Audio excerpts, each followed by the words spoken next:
Hello, Nikori. Great to see you here. Welcome back. How are you doing?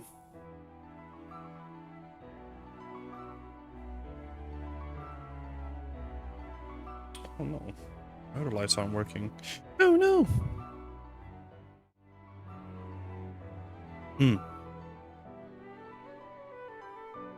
Time to do some more art.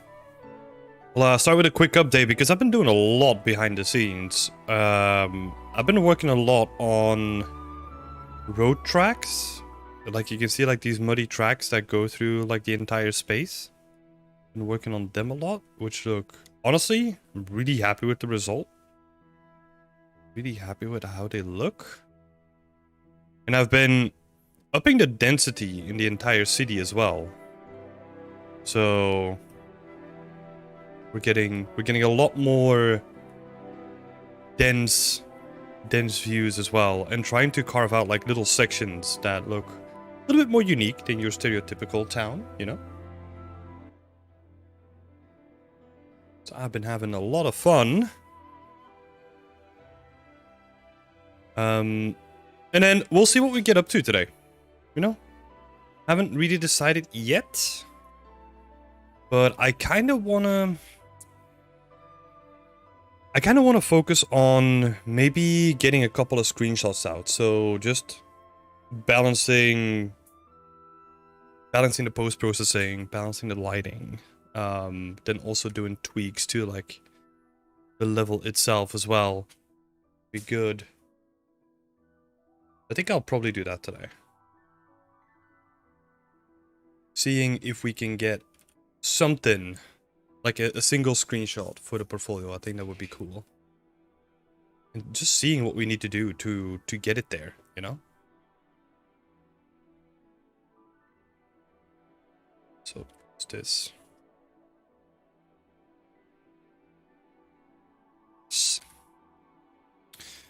So we're gonna see, I think.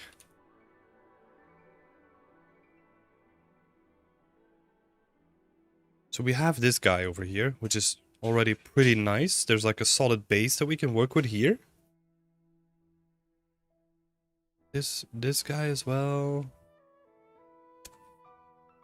Hey, the apples! Welcome back.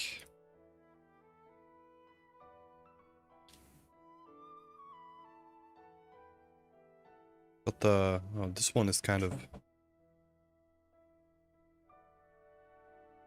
That one is kind of... Which one was that? Number 6?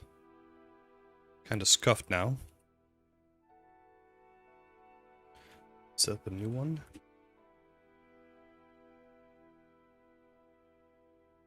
Good morning! Good morning, Coffee Addiction. How are you doing? I'm doing good, the apples. Thank you so much for asking. Time to do some more art. Maybe section here could be interesting. There's a lot of unfinished stuff in here though, so I'm not too sure about that one.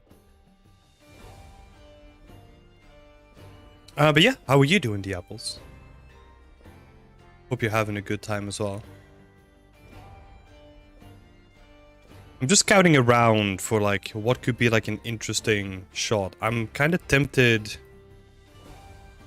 to stick with this shot at first so that we have like an entrance.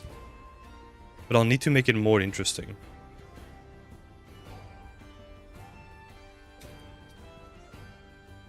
Wait, so we have this side. What does this side look like?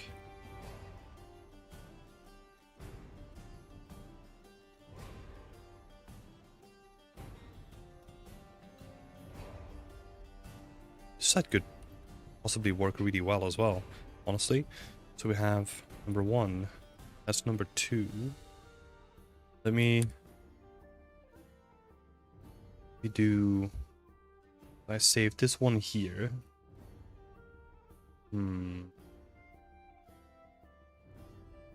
Because I kind of like this angle as well.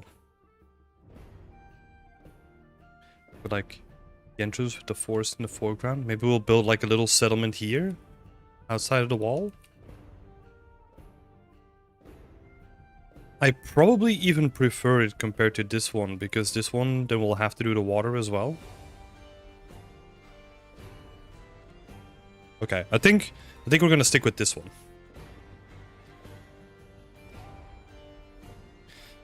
Dang, that ground depth is so realistic. Yeah, that's what I've been working on a lot this week.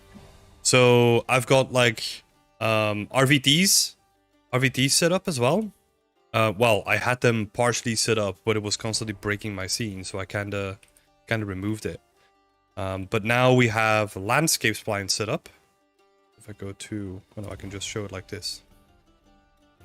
It's like I have like road tracks that go through like the entire city, so that we kind of get like these little paths, and they blend in like really nice with the mud that's already existent in the scene.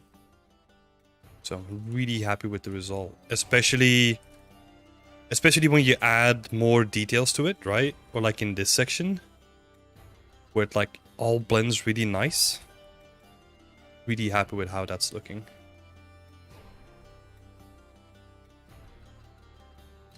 Oh, why is this one so dark?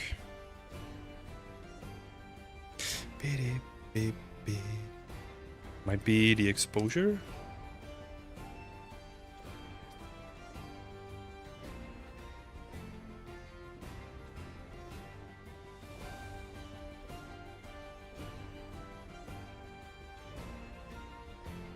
Interesting.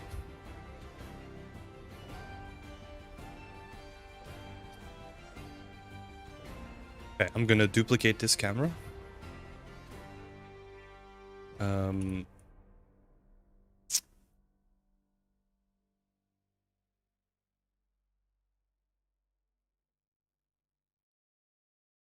Wait, let's city entrance 1. And then we're gonna snap object to view. Nice. Now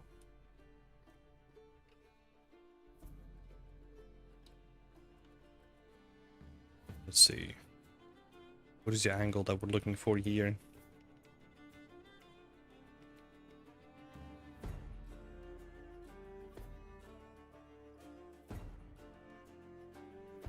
So something roughly like that.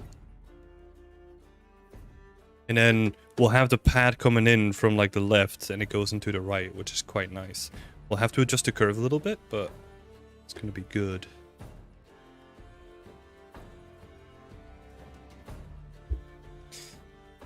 The apples is doing great. I finished my art this last week, so chill a bit now. That was rough. Oh, how did it go? I mean, you're saying it's rough, but do you feel good about it? Like with the end result? Fiddle Muffin is coming in as well. Nice to see you here, Fiddle Muffin. Lloydie, this is looking gorgeous. How long have you been working on this now? Well, if you're looking at purely the time, in a couple of months, we're coming up to 3 years. But it's very sporadic that I get to work on this, so... Yeah, it's... If I would have to count it as like full time, maybe a couple months? 6 months? Maybe? I don't know, it's a rough estimation. Let's see, where are my houses? Yeah, so what if we...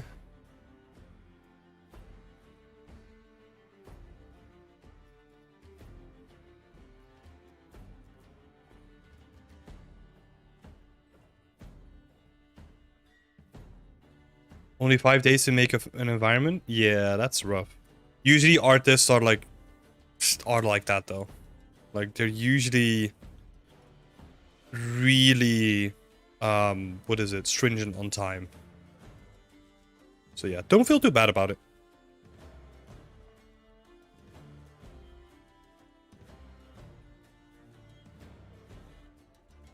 So I'm thinking we have a little house here. And at the edge of the frame, we'll have like a little bit of a setup here. Probably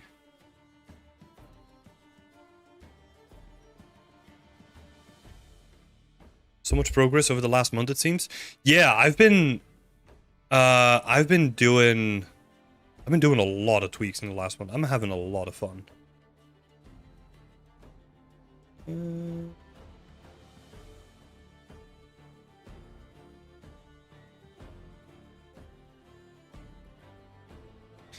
I am really enjoying where this is going currently as well. Let me...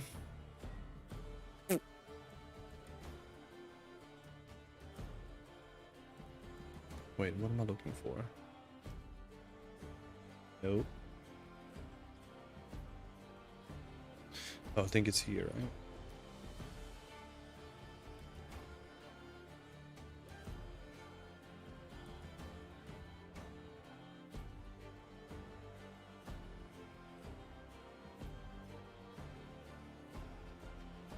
We're looking for just the render distance. Guess it doesn't matter too much.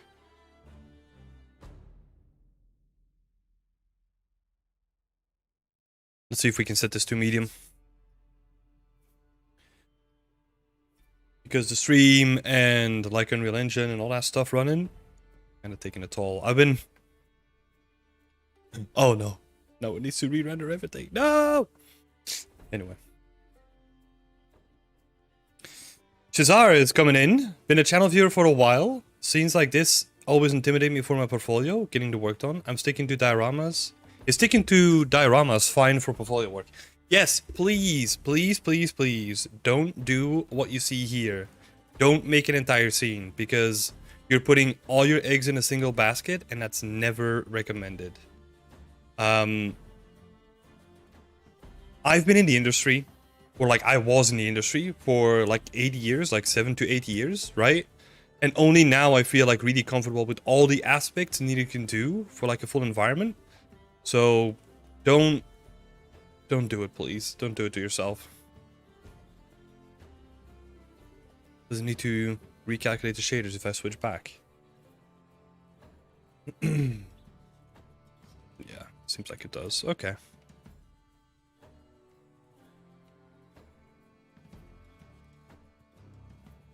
Let's see. So sticking with dioramas is completely fine.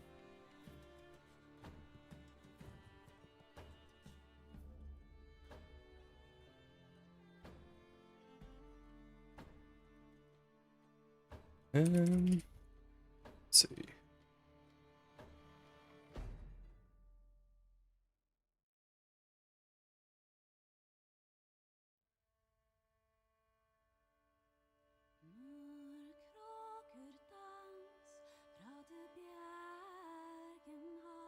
Thanks, no worries. And feel free to ask any more questions if you have them. This also applies to anyone else in the chat, by the way. I'm more than willing to discuss whatever comes up as well.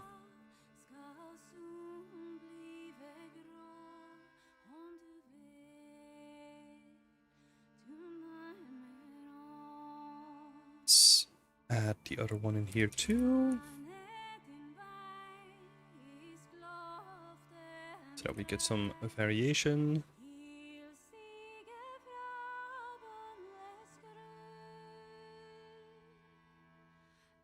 Oh shit.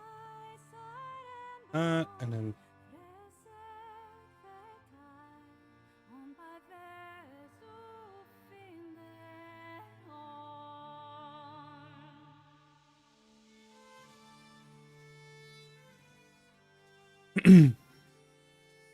the persistence it takes, though. Yeah, I mean, I think the benefit there is also like over the years I've kind of figured out like what I love to do. And now it's just more about like actually doing it, you know? And that takes time. You know, it takes a long time to actually really figure out what you really want to do. Oh my god. We're chugging here. I think it's also because it's still preparing like all the shaders too.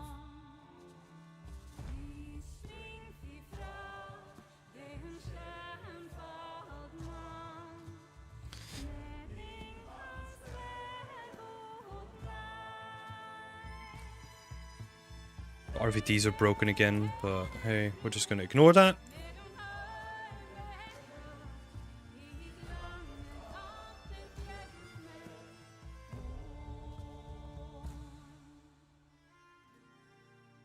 What we're also gonna do is we're gonna make like a little ditch over here. We're gonna emphasize the road itself.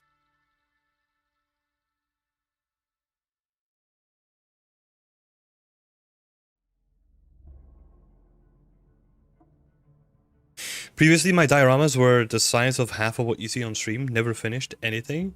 Now it feels like I'm almost done. Yeah, that's the thing. Look, in the beginning, what's also happening is that you're still learning a lot of skills.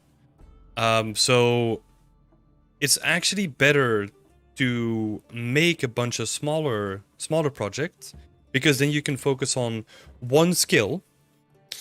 And once you're kind of bored because you kind of know that skill now, and you've kind of challenged yourself, then you can just move on to the next thing instead of still having to make like 90% of the environment, you know?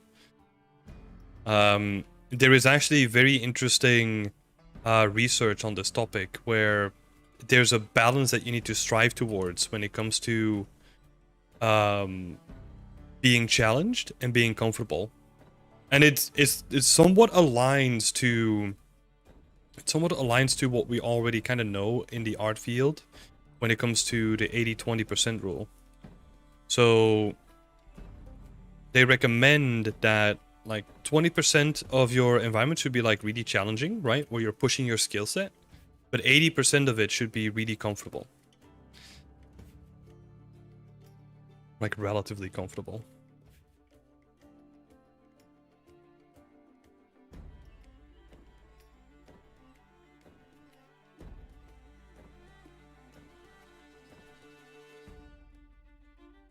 I'm gonna push this up a little bit.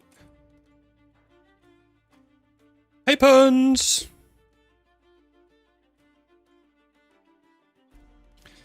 How are you doing?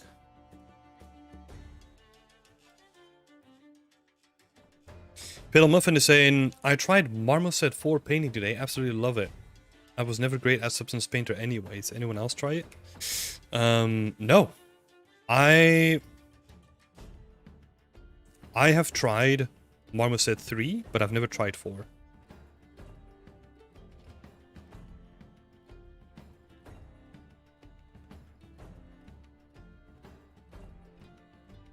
So yeah, most of my, I mean, honestly, like I barely do any painting, right? Because I'm always focused on the bigger stuff, like the bigger environments. So I don't really do a lot of painting inside of Substance or Marmoset for that case.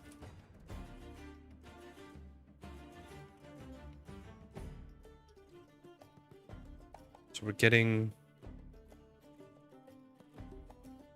what is it?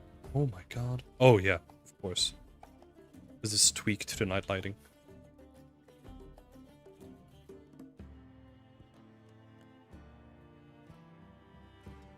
We're kind of getting like a nice ditch here. Oh, this material seems broken now for some reason. Let's see if we can tweak that. Literally just gonna move this. Done.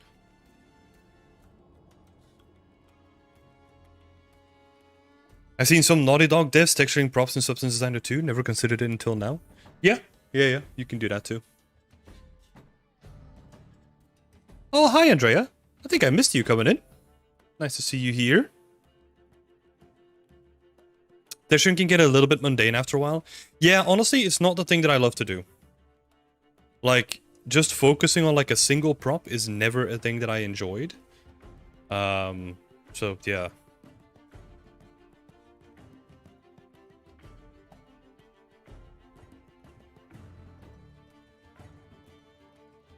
So I can definitely understand it.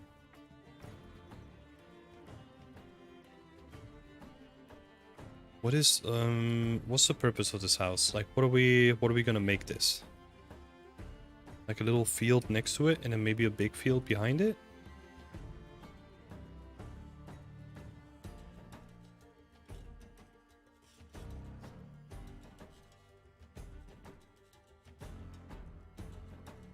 Then we'll probably have to do something more.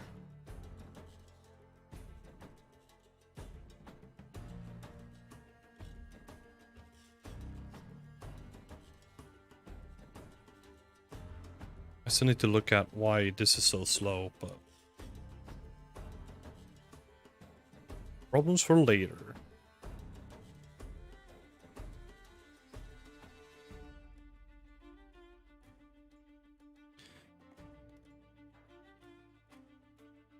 That's cool though. I think I've tried that a couple of times, but it's more... I tried that a couple of times when I was doing RGB masking. So I would do those in Substance Designer because it was super easy to set that up. And then I was getting to a point where I was going to try and batch them as well. So I just plug in like, hey, process all these assets and just spit out like all the RGB masks. Because that's the way that I was approaching it for this environment first. But yeah, I decided to go a different route because I was like, oh no, I'm not doing like, I don't know, 700 masks for like all the assets that I currently have, you know? It's a bit too much. This house is a little bit broken.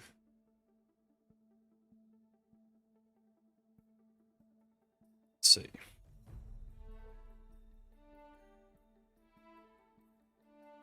Someone's just asking how my day is going. My day is going well. Did a little bit of cleaning before. Got up a little bit late because I'm playing Starfield, so yeah.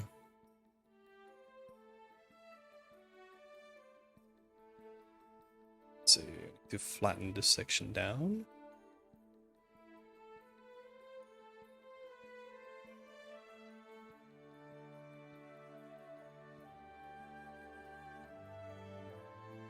So we're gonna flatten this field a little bit.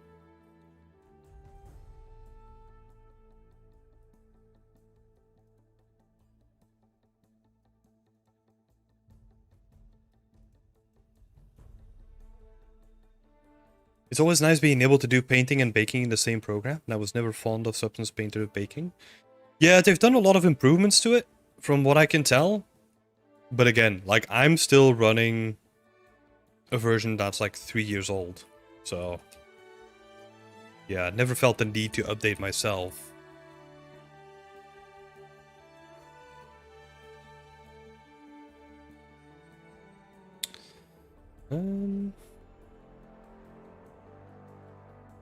What is wrong with that preview? Did you make the textures in Substance Designer or from Megascans? Everything you see here is made by myself. No use of Megascans or anything like that. It's all 100% made from scratch. Or like made by me, I should say.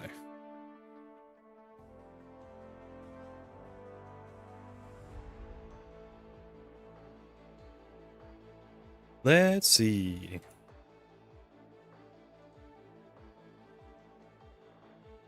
Well, these are always quite cool as well. That's cool. Yeah. I think our current asset count is around like 700 or something like that.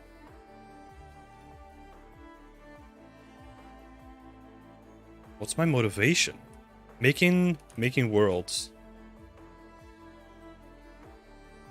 making worlds that I would enjoy walking around in. That's honestly my core motivation.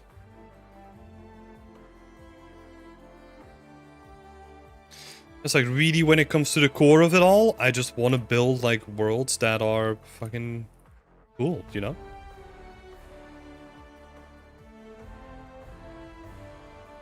Like I'd like, so the stuff that I'm currently doing, right? Like I'd like imagining like what it would be if like this would be real life, or if this was in a game and like people would be playing around in it. That would be freaking awesome.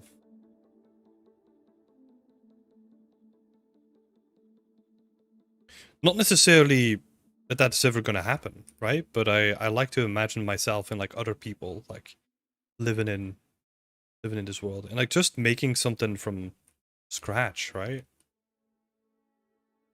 I don't know. I get a lot of satisfaction out of just creating stuff out of thin air. Which is what creativity is all about, right?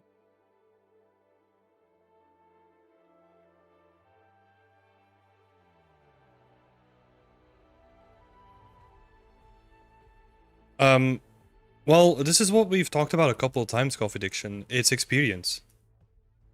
Right? Like I've worked on games at this scale, like professionally. So it took me a while to get to this stage as well. You know? It took me, let's say my total university time and all that stuff, like over a decade to get to the point where I kind of have all the skills needed to do this stuff, right? So it takes time. And like really focused on environment art all the time, right? And yeah, being super specific, having, because I've always had that goal, right? Which kind of makes it weird when I give like other people advice of like, oh, make a single prop, because I've always hated it. You know, I was always like, nah, I don't like single props. I'm always gonna go for the bigger stuff. And I made dioramas before, right? You can still do like world building in smaller dioramas, but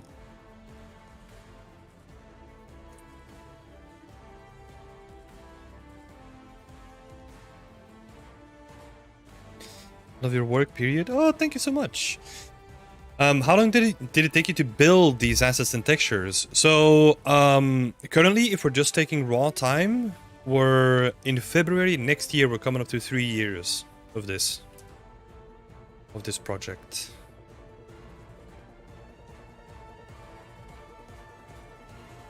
So yeah, it's been a while.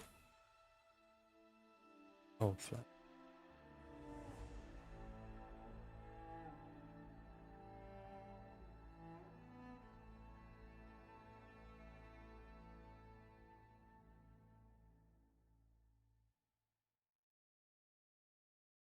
See, thank you so much for the questions, by the way. Feel free, if other people have questions too, feel free to put them in the chat.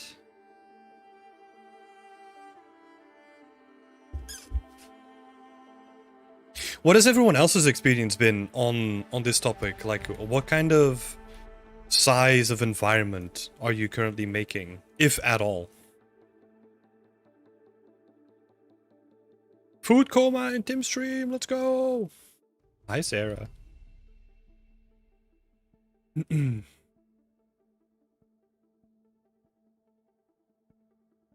Like a little field. We're not seeing any of it in the screenshot, but maybe we should focus a little bit more. Let's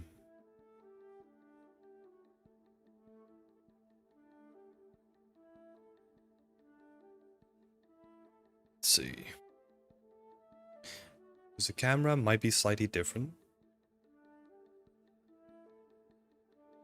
Right, so we're seeing more with the camera. Let me actually tweak this stuff a little bit. See entrance.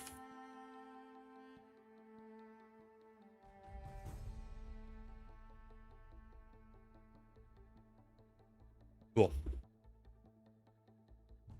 Hello, designer. Double Snup. Hi.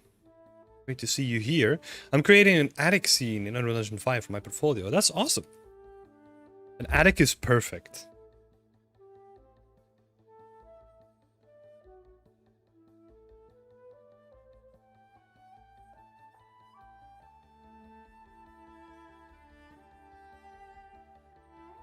Honestly, creating an open world takes a lot of patience. I'll give you that. And you did a lot of textures by yourself. It's really a lot.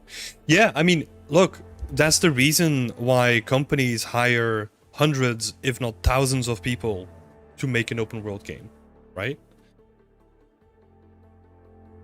So it really takes a lot. And I've been lucky that I've currently I'm just working on like the one biome, right? Like the one section. So I've kind of nailed it down to like a very specific tone at the moment. But yeah, if you wanted to create like a full open world with like different biomes and all that stuff, then it's gonna take you like a lot of time.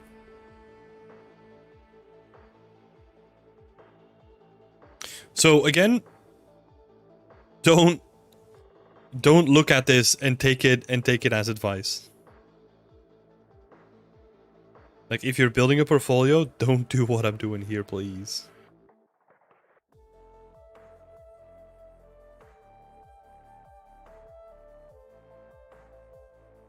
Just, we'll rotate this one. Oh, hit this one to make it look different.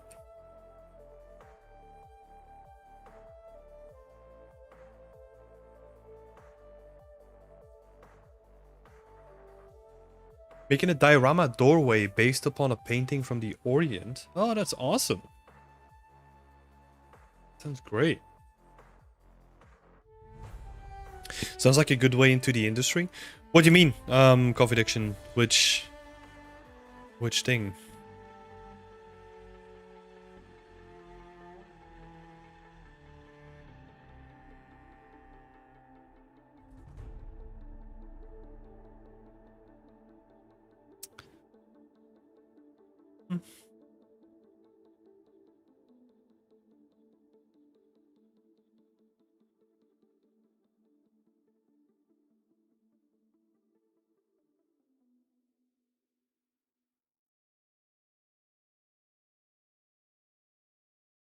See, so we're getting a little section here. This card doesn't make too much sense unless we kind of put it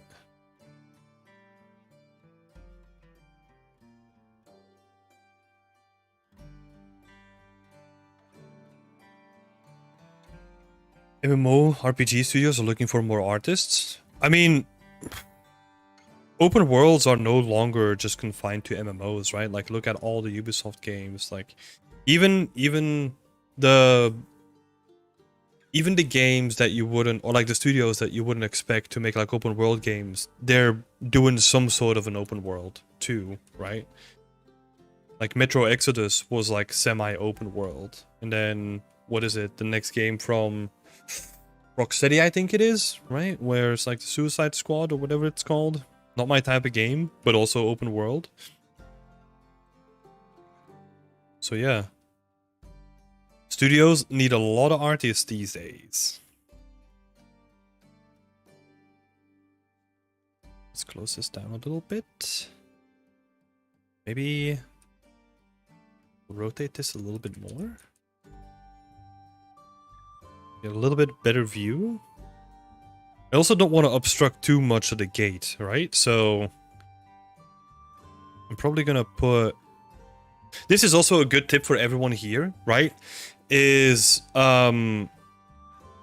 always think about where your camera is and what's gonna be in the shot or not. That's gonna save you a whole bunch of time too. So that's why I save my camera positions, and then I can just quickly go to the camera, see what's in the shot, and then, okay, I know that I need to move certain things around.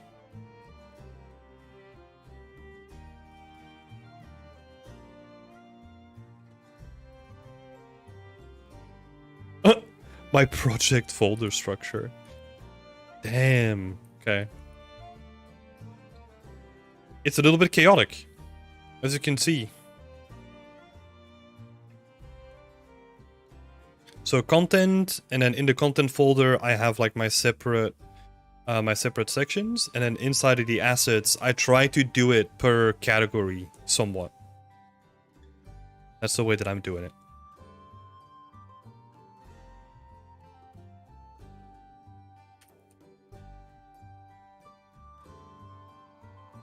I only picked on your statement that more people are working on such bigger worlds, which means more hiring positions. Not necessarily, because they might be scaling up over years rather than in short bursts, right? Which is why you're not seeing like a bulk. It's over time that they hire people. But because you honestly don't see that many, but Ubisoft still grew, for example, just one example, right? By like a couple of thousand people. Not saying that those are all art positions, right? But they still grew with like a couple of thousand people in the last year, I think. So, yeah. I know it's currently in a weird position, right? And I hope, especially for junior environment artists, there's not too many jobs going around necessarily, but I hope that will somewhat change rather soon, but it's hard to say.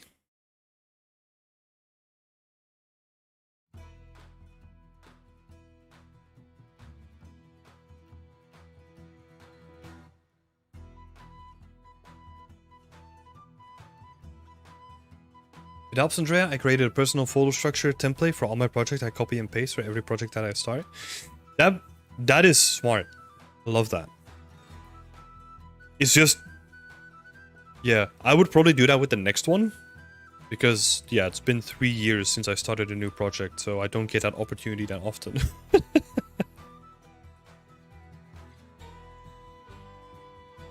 I think there was also a question that I skipped before from the apples, I think. For your rock wall, you made 4 rocks that you put together. My rock wall is made out of 10 rocks or something like that, I think. And then I put them together in like a rock formation, so you are right. Hey, Damian! Great to see you here.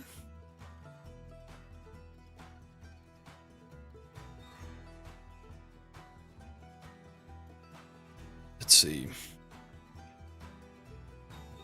So we kind of have this. I'm probably gonna push this a little bit more out, so that it kind of funnels the viewer a little bit more.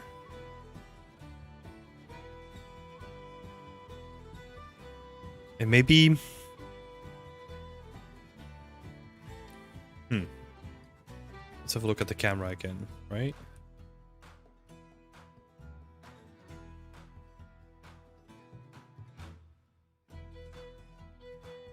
Maybe something like this.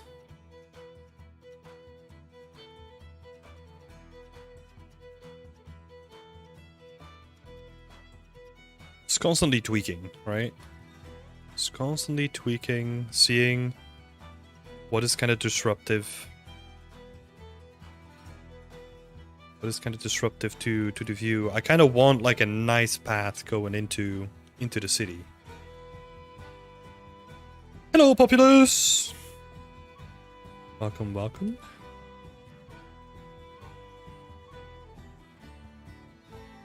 Oh, shit. I was curious about that because how it should have done professionally, because I haven't found a lot of resources on that yet. I think also the reason why you don't find a lot of resources on that is because everyone kind of has their own approach to it. Honestly. Like, there's no real bad thing about it, just everyone has their kind of own way of doing it. Because there's another project that we've been working on with a couple of other people, and we do the folder structure in a completely different way. So we have a folder structure per asset, and then everything from that asset goes into that folder structure. So the textures, the materials, material instances, and the assets, they all go in that folder structure. So it depends. It depends, right? Like what works for you, that's what you should care about.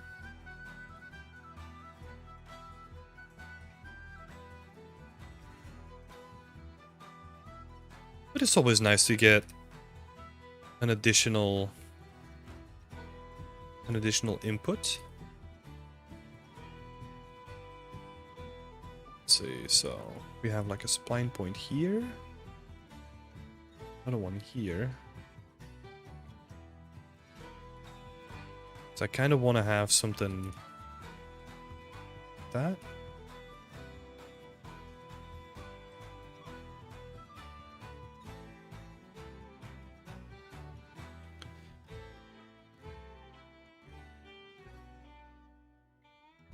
And we'll just massage that in the terrain a little bit.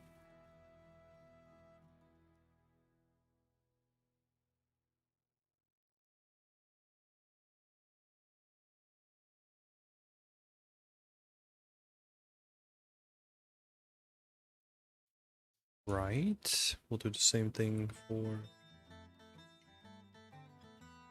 this guy.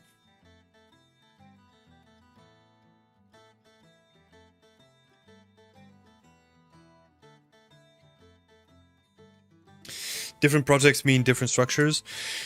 Yeah, not necessarily projects either. Even though you could approach it that way, it could also just be different teams or different studios or whatever, right? If it's just for you, make something that's consistent, like Shizar was saying, where you can just be like, okay, this is my folder structure. I know where everything is, so I'm just gonna duplicate that between projects. That's a really good approach.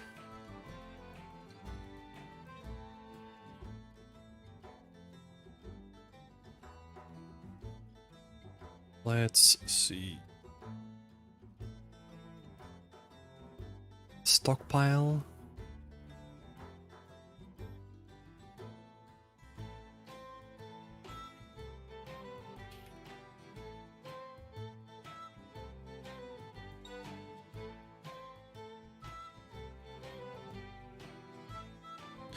Oh, you know what we could use? Maybe. There's a shed that is open. Oh, if it is screwed up.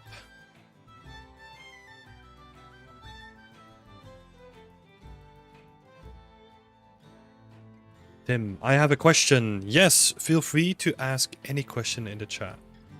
More than open to it. Let's have a look.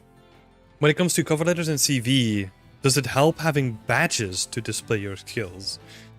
What do you mean with badges? Like the logos of the program? Is that what you're talking about?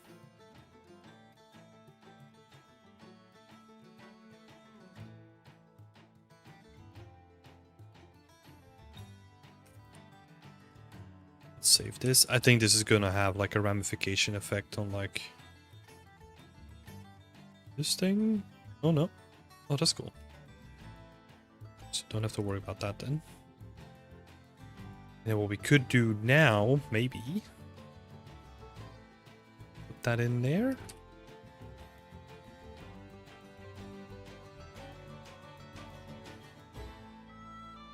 Yes, those. No, I wouldn't do it. I would avoid like any sort of logos because sometimes an artist might know. Like if you're applying to a studio and like the artists are looking at your portfolio, then they might know what program it is, right? In a lot of cases they will. But a recruiter has a completely different view on those skills, right? So a recruiter doesn't necessarily know what nulled is or what xnormal is or what substance designer is. So just go with the names and then yeah, keep it super simple.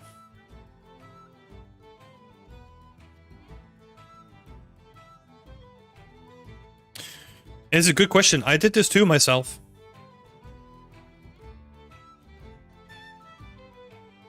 But yeah, I wouldn't recommend it anymore because it's not that great at conveying the actual information that you want to convey, right?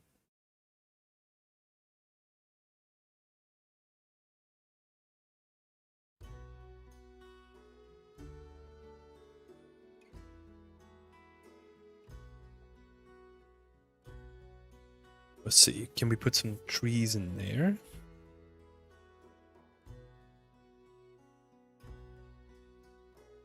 Is that gonna obscure the view? Oh, no! I wanted to delete the other one. Hmm.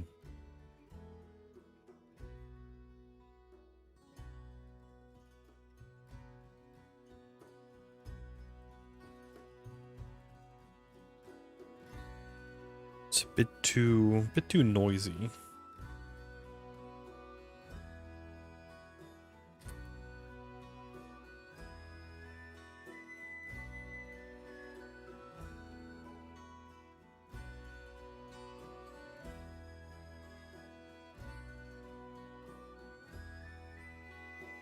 Maybe this little hill here is also a bit too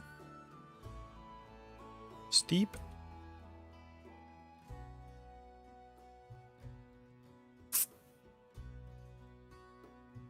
Let's see. Smoothing it out.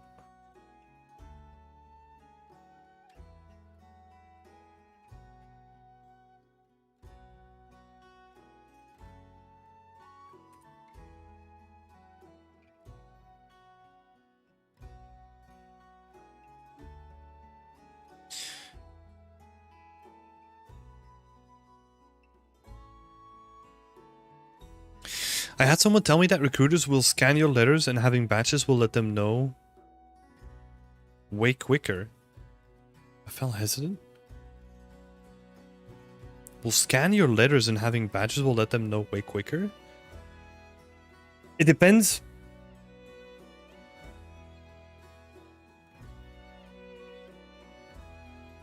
It depends on what you mean by scanning, right? There's a couple of applications here. So there's one way where like they literally scan by reading it, right? But some companies also scan the actual CV as it's coming in to extract all the information and then put it into a template that they can easily view. That also sometimes happens. And in that case, like if it's like being scanned as in like it's reading a PDF format and then it's trying to extract all the information, in that case it can't read like those logos, right? So try to keep as much of it in text as possible. Yeah, go for the path of least resistance with a CV. Because a recruiter may or may not know what the logo stands for, right? But if you're applying for a job, like you don't want to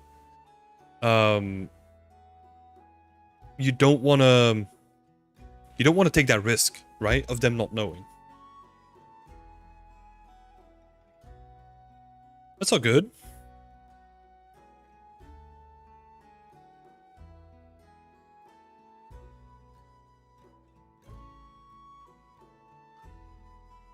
That's what most of this stuff comes down to, right? Like, is it as clear as I can possibly make it to a recruiter? And like in terms of logos, that's probably more confusing than text. Because everyone can read text, right? Like, and then they probably know what you're talking about. Even if they don't know the program. But if they don't know a specific logo of a program, then they don't even know what you're talking about, right? So that's the way that I would look at it.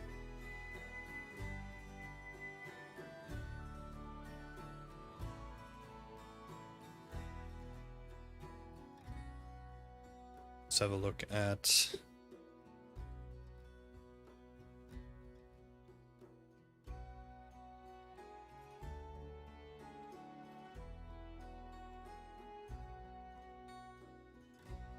Are...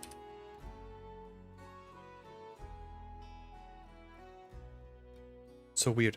I have the feeling that like my landscape splines are not...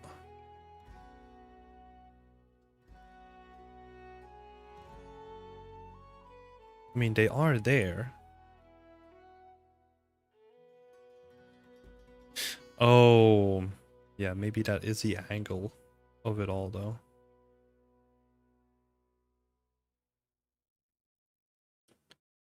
Let's have a look.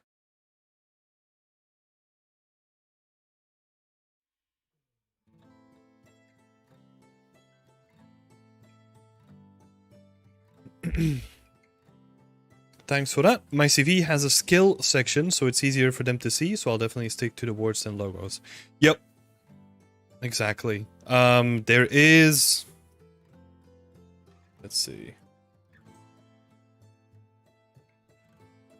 Ooh.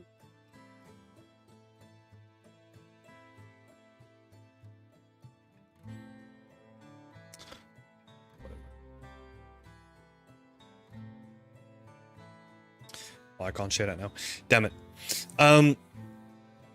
Yeah, but there's definitely examples of just like good CVs out there. It's very dependent on what kind of person you are too. Like some people go heavy on like adding a lot of personality and like a lot of stuff into it. That's not what I like. It can be both good and bad, right? Let's say you overly design or like you design your CV and you make it look like very specific and very personal. You might scare, like not scare, but like you might well, let's say scare like some companies of not even considering you. But those companies are probably not the ones that you're looking for anyway, right? So it can be a good thing and a bad thing at the same time. So we actually did a little workshop on that with Nina Kloss. And she actually brought that up, and it was very interesting to see her perspective on that. So let me see.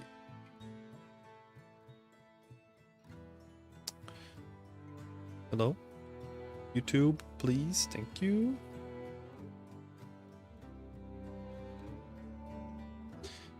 So let's see, like at the end, like this is her CV, right? And you can see that there's still logos in there, and that she also adjusted it because she didn't only want to use logos, she also added the names in there.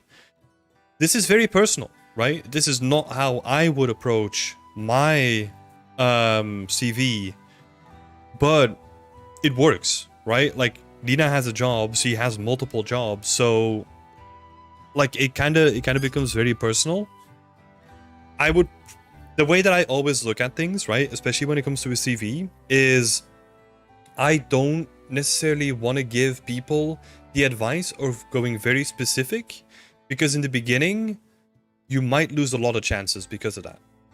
I think once you kind of have like a little bit of work experience, then if you want to go like very personal and very specific on your CV, go for it. That would be my recommendation. But that doesn't mean that it can't work, right? Seeing at this example. I'll share that in a link as well.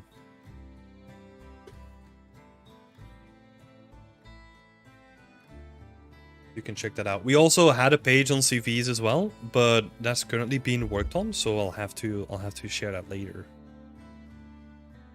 Designer is asking about your texturing approach. How do you texture your models? Most of it is done with either trim sheets or titleables in my scene.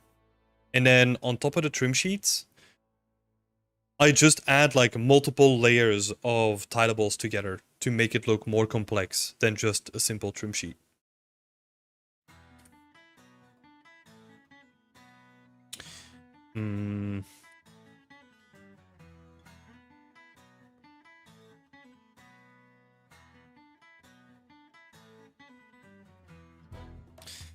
Yeah, a cover letter, straight and forward and to the point is my approach. Yeah, a cover letter is still different, right? Like, I freaking hate cover letters, I'll be honest. Like, I've never gotten the point. If they already have your CV, then what's the point? Just talk to me, right, if you're interested. I don't know. Feels so weird.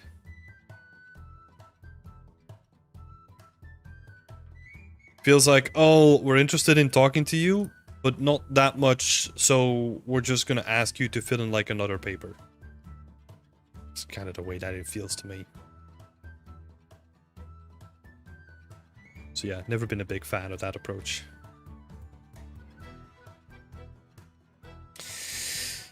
Let's see. Carla is coming in. Hi Tim and everyone. I'm new here. Welcome to the chat. Like, happy to have you here. Until now, I've been working as an an ArcViz artist, but I'm now studying to become an environment artist. My question is there any chance of working freelance in this field? I saw that there are really few remote positions. There are opportunities, for sure. I don't have that much not any personal experience with it, right? So it's hard for me to say. I do know people that are working freelance and have done so from the beginning, but I'm assuming that it's rough to find a job. You're probably, yeah, I don't know. It's a good question. I actually don't have a lot of like personal information on this, but I think it is possible for sure. If you market yourself right, like the stereotypical freelance stuff, right? If you market yourself right, if you have the right skills, and if you're persistent about it, I think you can find freelance if you wanted to.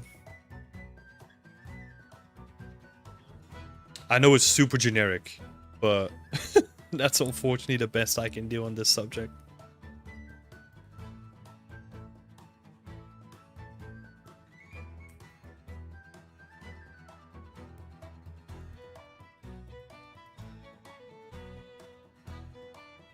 Let's have a look. So we have like a little path going down here. Yes, and then maybe boom, boom, boom. Maybe slap like a little bit of mud on there too.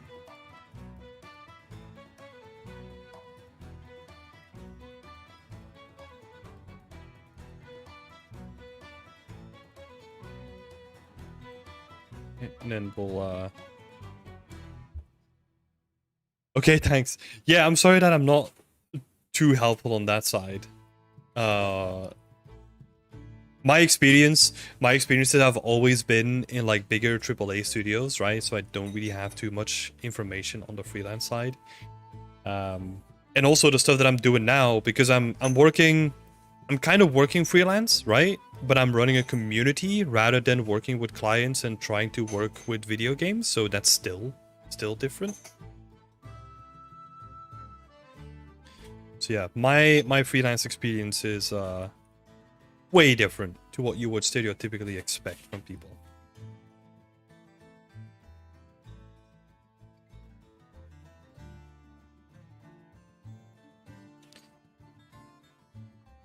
Shazar is saying, I know myself and some others are moving to the game field from visual effects after the strike's nightmare. Oh, okay. Can you elaborate on that? Is that think well. Is that referring to the voice actor strike that is currently going on? And then also saying, although I've always hoped to transition sooner or later to that field.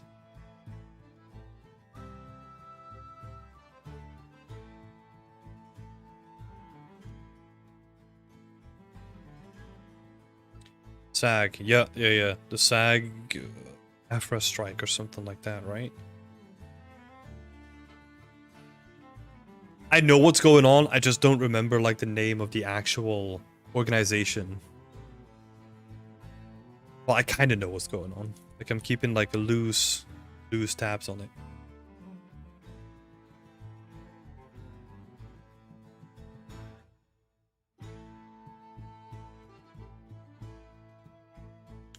We'll find hello from Supermassive Zossus. Hey, Costas! Warsaw mapping in Roblox. This is great. Oh, thank you. People should watch this. I agree. I totally agree that people should watch this. I might be biased. I'm not sure. Huge layoffs, sadly. Yeah. Oh, it is sad, you know? But without anything like that happening, I don't think there's going to be any action, if at all, right? Sucks a lot. But I mean, even without the strikes, right? Like, look at all the stuff that Embracer Group is doing now with all the companies that they've been buying up in the last couple of years. Like, the games industry doesn't really need an excuse to lay off like a whole bunch of people, even if they're like super profitable. Yeah, and it feels weird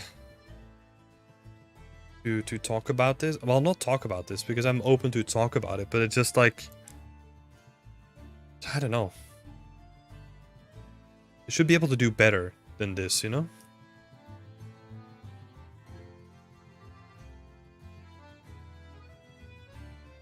So detailed? Yeah! Trying to do my best. Yeah, it always sucks when people lose their jobs over this stuff, though. Like, you know, there's no... Even if it is for the right cause, like, it still sucks that you have to lose your job over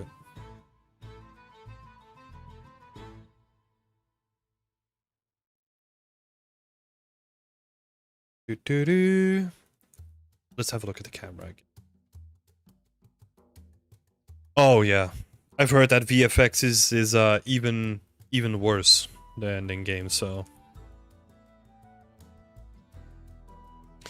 To be honest, like, I've been very happy and very lucky to have worked for some really great companies, you know? I've only worked for 2 of them, right? But, I mean, I was very lucky that I didn't have to do, like, any overtime. And when I did it, it was, like, because I wanted it to, rather than having to. The pay could have been better, right? But, like, I think that's, like, an eternal complaint that everyone is always gonna have at all times. I feel I was happy with my compensation, right? A lot of people that were in the same position wanted more, but I was happy. Yeah. That stuff becomes very personal very quick. Not that I'm not willing to discuss it, right? But it's just like what will happen, or what I find comfortable is not necessarily going to be comfortable for someone else, right? Because they have a different lifestyle. This looks like real life, for real. See ya. Thanks, Warsaw, for popping in.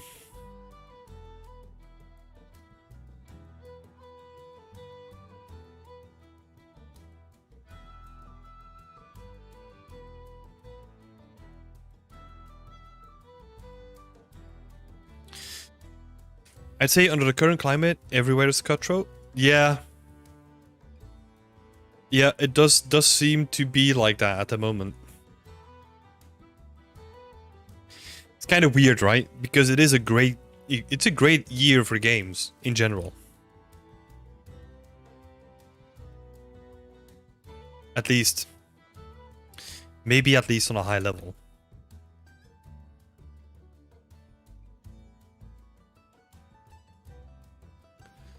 See, let's push this a little bit up. I have to do like a little bit of sculpting to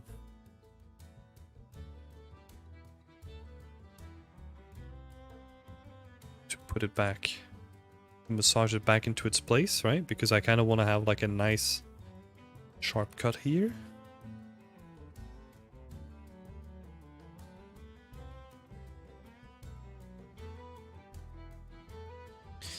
And then maybe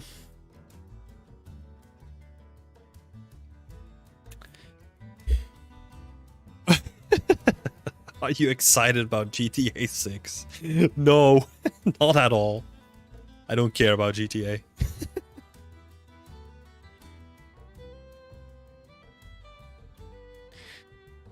Are you though?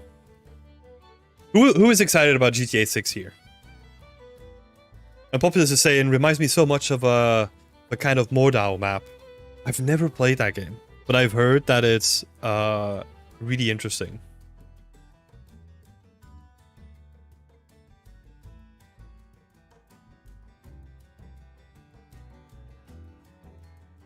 Maybe I'll need to play it just to gather some ref, you know?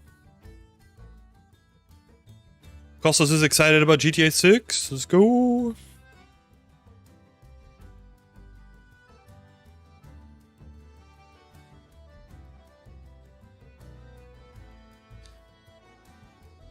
Not gonna lie, I am too. Oh, Andrea, you're gonna be waiting for a while. The next Elder Scrolls. That game has now entered early production. So, see you in 6 years or something like that, you know?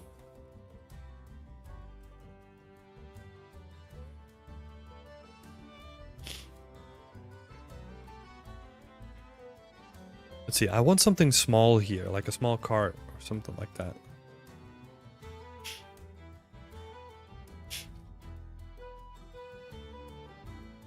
So when it, like the reason why I don't really like GTA 6 is just purely because the world is always based on like a real life location, right? Or it's like trying to be very close to life. Like I like what they're doing with like all the sandboxy aspects, right?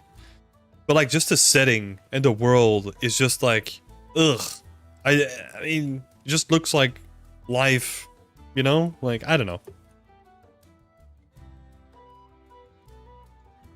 I'd rather play something like Starfield or Cyberpunk where it's like we're doing something completely different in terms of setting. Obviously, what I'm looking for is just like interesting worlds to play through, right? That's why I'm also building my own. Like that's what I like, you know? That's what I gravitate towards as well. What game? So, yeah, Punz is saying, I played all the GTA games. Rockstar did that for a while. Yeah, I've played a lot of them too. I mean, I started with 2. When it was still top-down GTA, right? Like 1 and 2. And then... what was it? Vice City, San Andreas, played those. And then skipped 4, played a little bit of 5, and then I was like, yeah, these games are not for me anymore. Like, I just really didn't vibe with 5 at all.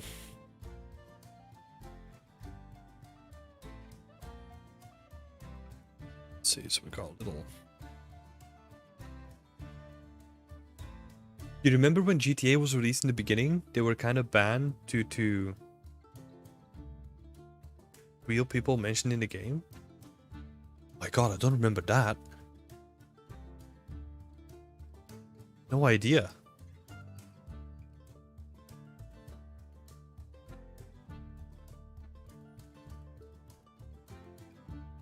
I wanna have like a market card or something, but they're pretty chunky.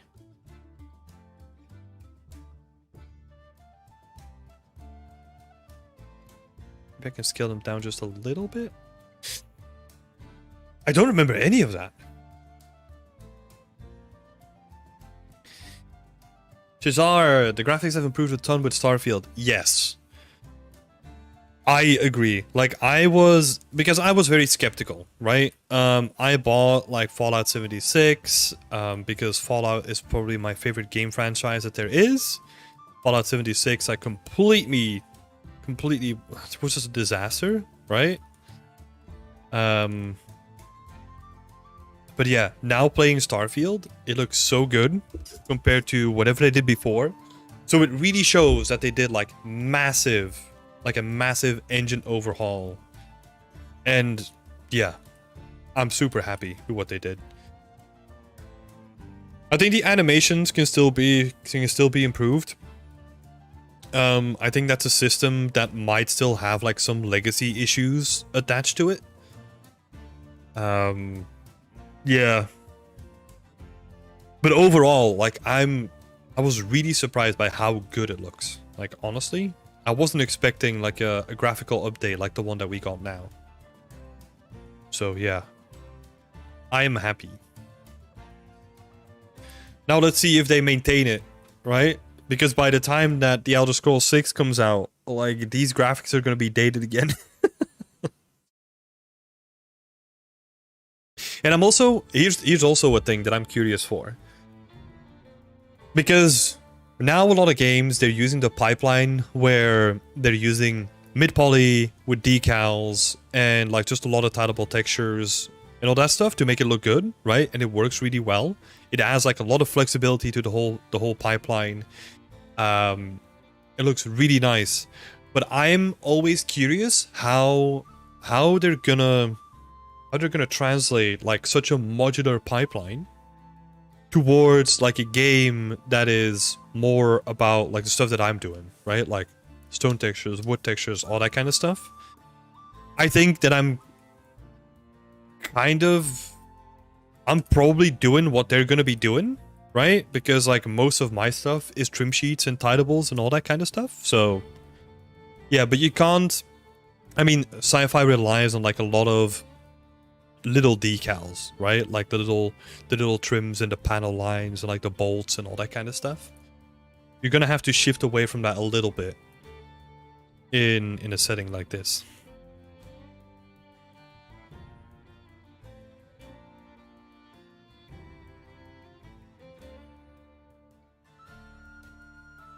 When I was amazing, but it's a pretty troll game when you see heads popping. Quite interesting, some other stuff. Yeah. I shall wait as long as it takes.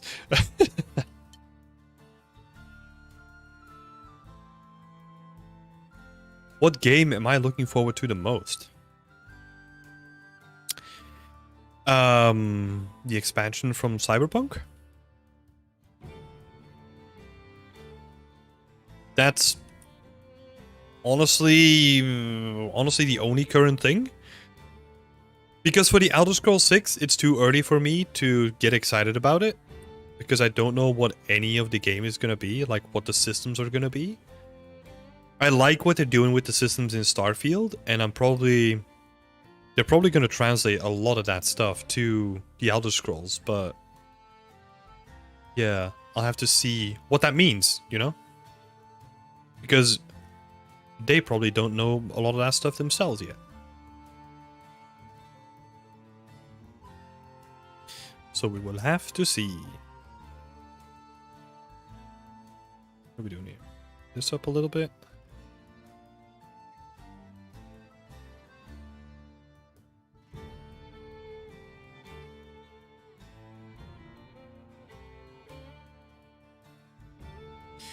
I think, it's a little bit too shallow.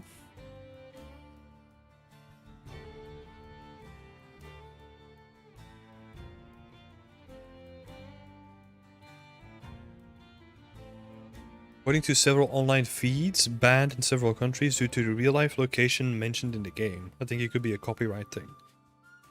Oh, interesting. I mean... yeah. I think it's not necessarily a copyright thing, but this also happened with like other games, right? I remember... what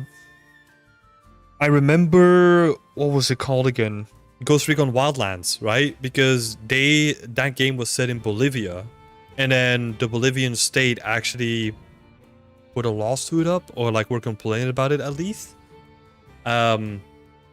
So I think that's why games are now avoiding like it's set in this place, and they're just like, nah, I'm just gonna stay away from like the real life locations. Depending on the country, right? Because also some countries, they will give you grants if it is set in their location. So for example, the UK does this. Like if you get like bigger grants based on like how much of it is based in the UK, for example. Probably other countries have the same thing too, but yeah, they just don't want the bad publicity, you know? Looking forward to Judas. Near term from Ken Levine. Yeah. Oh, I'm interested in Marathon. Like Marathon, like art direction wise, was looking really interesting. I have no clue what the original game was about, but I'm curious to see what they're gonna do with that. Like what kind of game that is gonna shape up to be. Because the thing is, games should be exploring the medium a little bit more, right? And the visuals and like all that kind of stuff. And I think Marathon kind of takes it in that direction where it's like, oh, it's something fresh, something new. We'll see if it still is whenever it gets close to release, but yeah, for now it looks to be in a good position.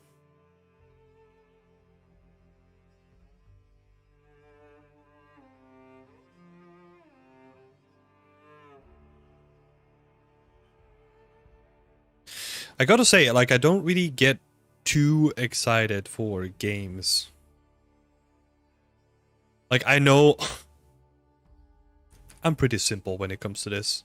Like, I'm like, oh, is this a cool world to explore? Cool, I'll check it out. If it's not, then I don't bother. Let's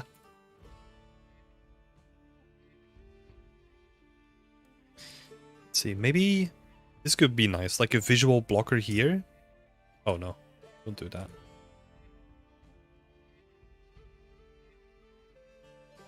I really like the environment in Avatar. Yeah, that game is shaping out to look really nice.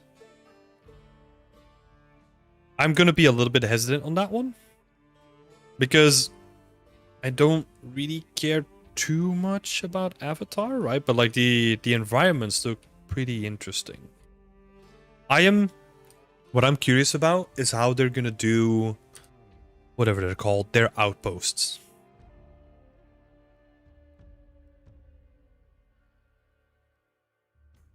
Oh, you know what we could do? I forgot that I had these, but what if we can put like a couple of tents and have like people camping, put like a bunch of stuff down, huh?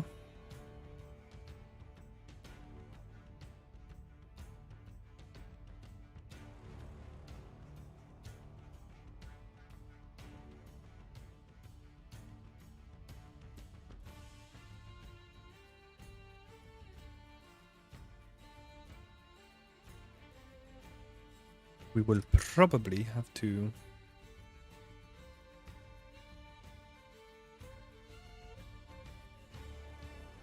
shorten this up a little bit. Maybe these are like people trying to get like entrance to the city. That could look pretty interesting. Gotta watch out though, because there is like a certain simplicity that I kind of love as well. So maybe this is too much. Maybe not having it there. It's probably interesting.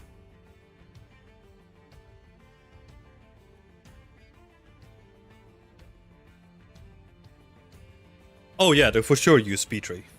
For sure.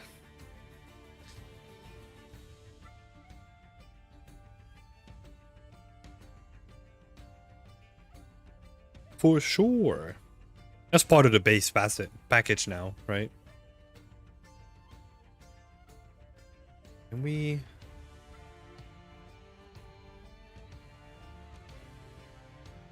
maybe do something like this?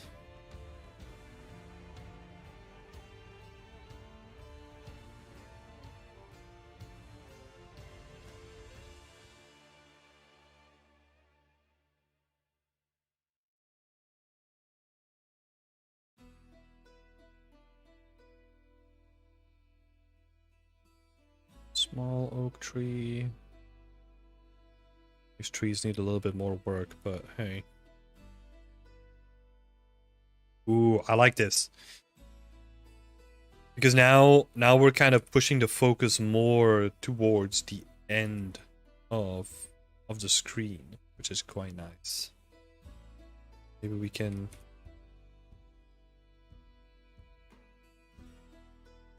use the canopy in like a really interesting way.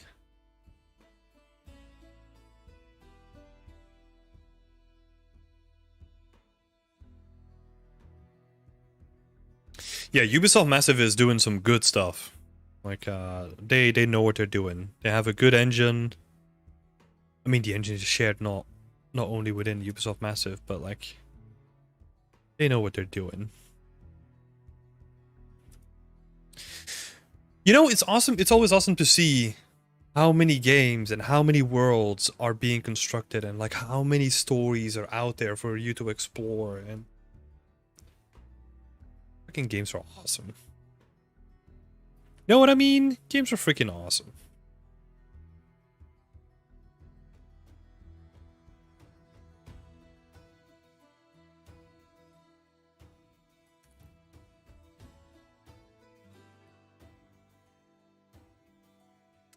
I think what would be nice.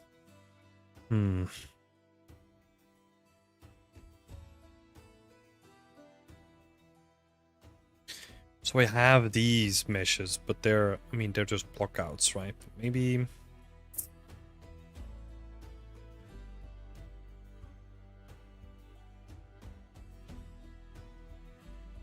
it's time to make proper embankment meshes.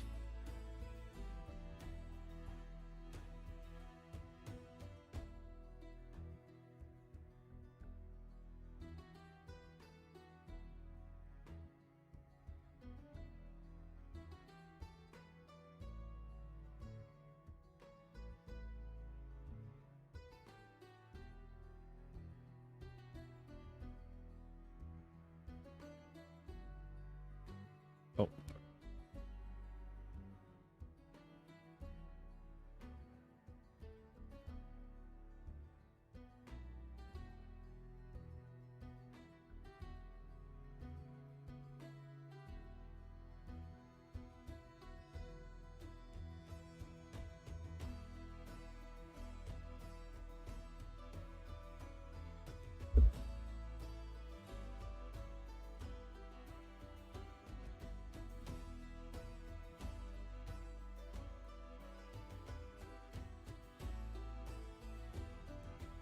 Right, so we're getting like a little landscape deformation in there. Even though this is like block out. I don't want to have some of these meshes in there.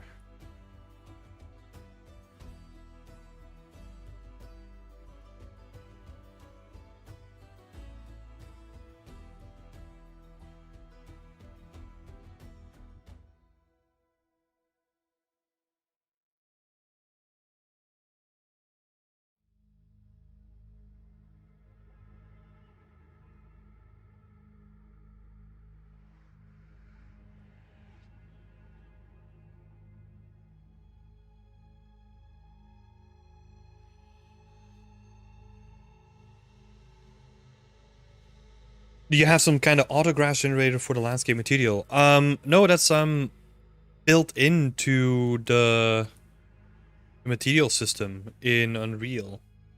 You can just set it to output a certain type of grass, but I kind of use it for everything.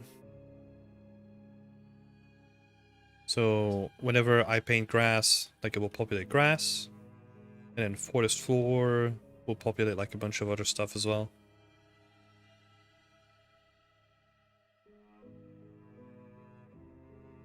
So yeah. That's in the PDF as well if you want to check that out. It's relatively simple the way that you set that up. Let's have a look. Where is my landscape? It's this little node here. It's called landscape grass output. Gives you like this node where you can add just like a whole bunch of outputs. And you then just add like a landscape grass type, which allows you to basically sample whatever mesh you wanna populate it with. And then you just sample. Let's see, I think it's called landscape layer sample right here. You just need to make sure that this name is the name of your layer. And then you just plug it into whatever you want to scatter. Really simple.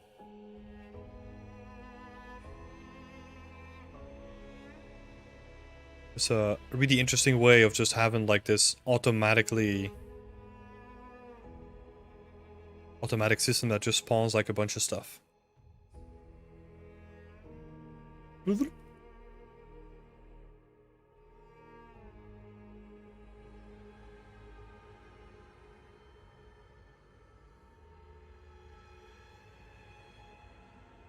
I think now with this little edge here, I think I don't need the walls anymore. Now we might just continue.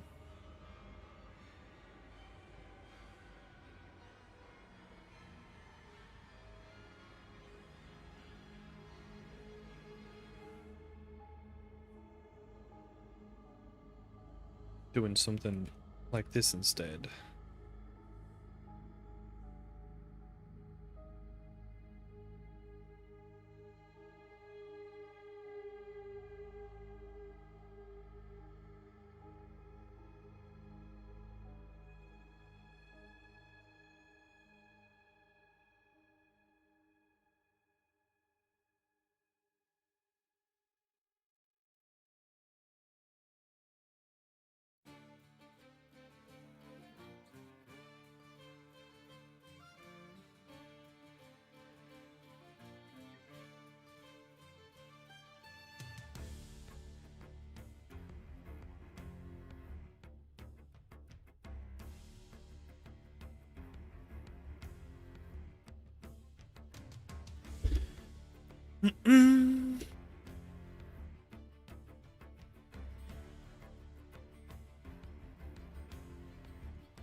Maybe we'll have one of these cards.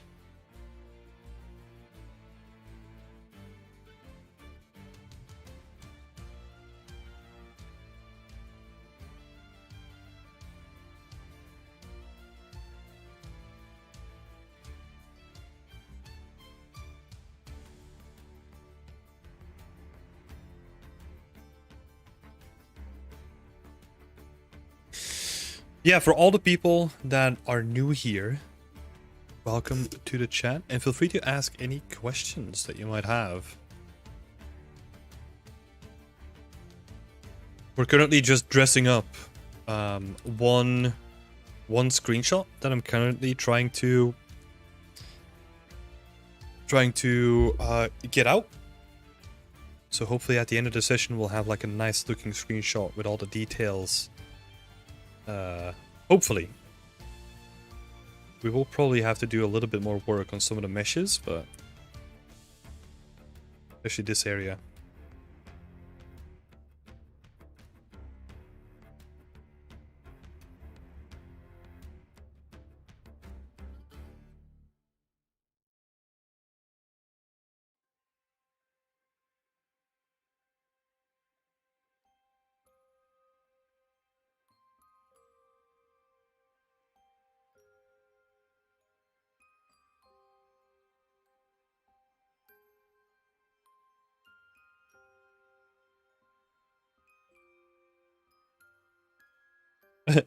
I've heard a few times that without connections, people knowing you, it's almost impossible to get into AAA. Is there any truth to that?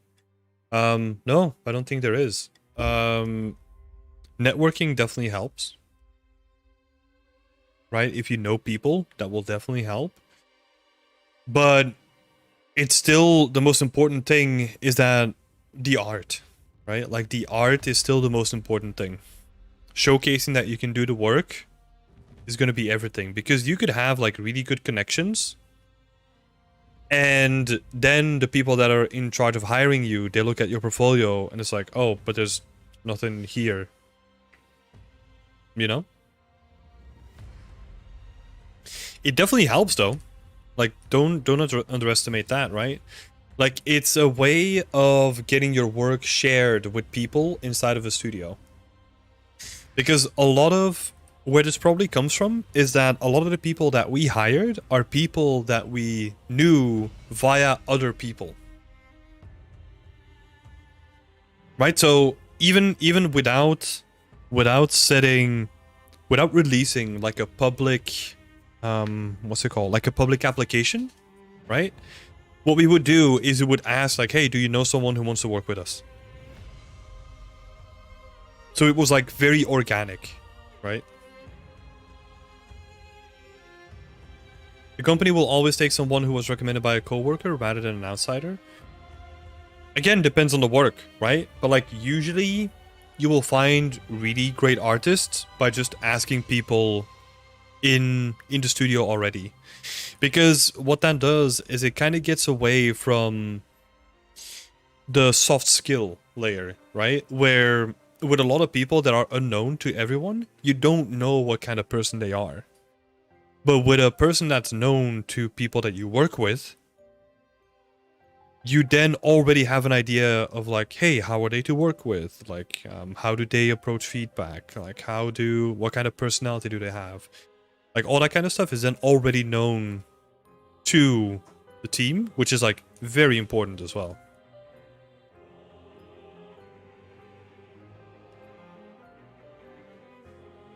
Yeah, it's a good question though.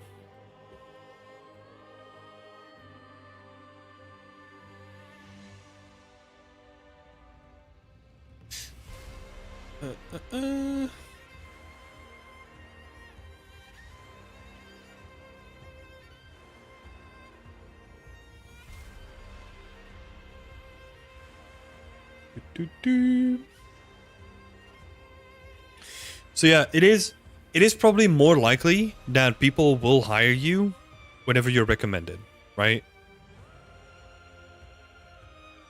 So I think that's the key takeaway from that. Like, a network is important, but you also shouldn't build a network just to get a job, because that's a very fragile network to me as well. Because a lot of people here have probably heard about the term like networking, right? But I always felt that it was like too focused on like trying to get something from someone else, rather than just actually looking for people that you vibe with and like, you know?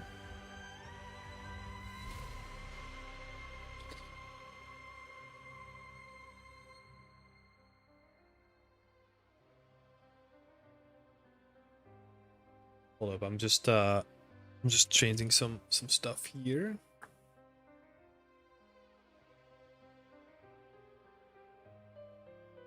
Okay.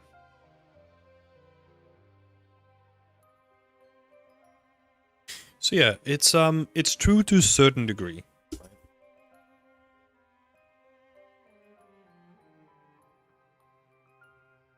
It also doesn't mean that we'd never put out like applications, right? That's also not true, but let's see. So it's like someone applies and they might ask around or something. So in theory, it's possible being not in any personal community and still being hired, even though nobody knows the person.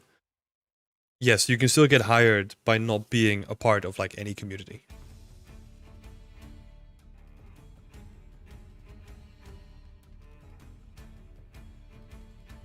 Well, that's what I mean, right? Like, connecting shouldn't be something that you do for like personal gain, but rather just to genuinely get to know people. And like, it's fine if you do it with a purpose, right? So for example, if you reach out to a person to ask their feedback, right? That's like very purpose driven, and that can also get you a slight connection there, which maybe at a later point you can be like, oh, remember a couple of years ago when I asked you for feedback? That was awesome. Thank you so much. That can turn into a connection over time, but it's probably not going to be like an immediate connection, right? Like, sometimes it's more about like planting a seed, right? Just talking to a person, planting a seed, and then leaving it be. And then maybe that seed grows into something else, or maybe it doesn't, you know? Nothing against connecting, but it feels forced to me. You're going to be doing a lot of connecting once you're in the industry as well, so...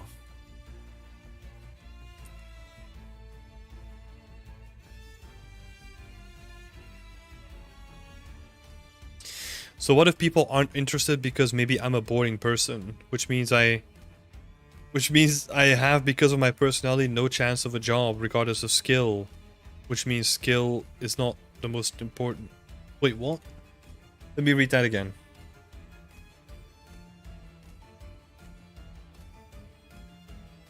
Do you think that I'm an exciting person? Like, being a boring person has nothing to do with it, right? Like, I'm social when I need to be, but like 90% of my time, I just sit right here. You think I'm like an exciting person. I don't know, you know?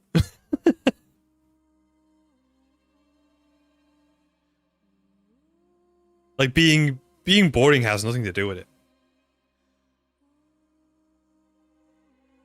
Like I think there like being boring is probably a reflection that you make based on your assumptions of someone else's opinion of you, right?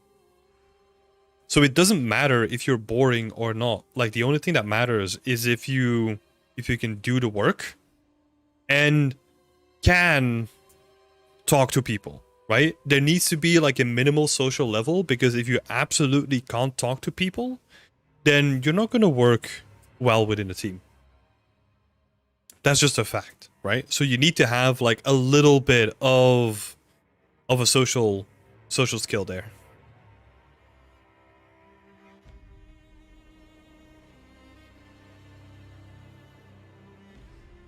But it's also different.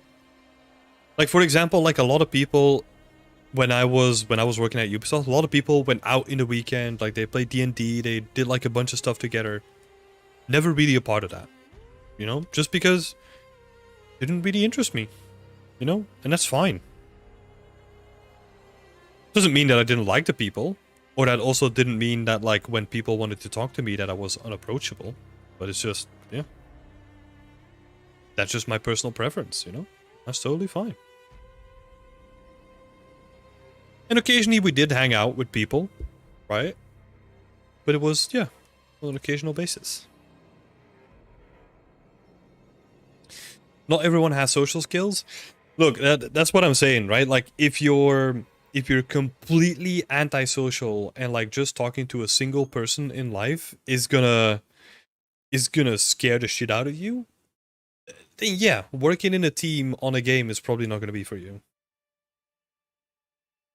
I think that's legitimately true, because if you really can't talk to other people, if you like, I think everyone has like some sort of social skill, right? Like mine is more um mine is more just driven by like professionality, right? Like I focus a lot of my energy and like helping other people, and also within the studio that was the case, right? I would try to help other people and I would be social in terms of like professional connections, right? But I was way more closed off when it comes to the personal connections. Yeah, introverted king. Yeah, I don't. This is a weird thing. I don't really think that I'm necessarily introverted, because I do like connecting with people, and like whenever I went to Gamescom, I enjoyed it. Like I loved being surrounded by people and like talking to people. But there's still a thing that I love more, and it's like making art, you know, and working on Beyond Extent. I still prefer that more in the hierarchy of my personal wants, you know.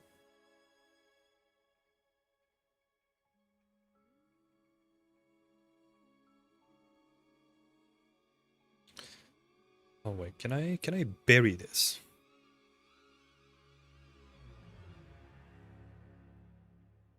Not my experience though, but I try not to think about it too much. Well, that's because we're not the same person, right? And that's totally fine. Like you just have to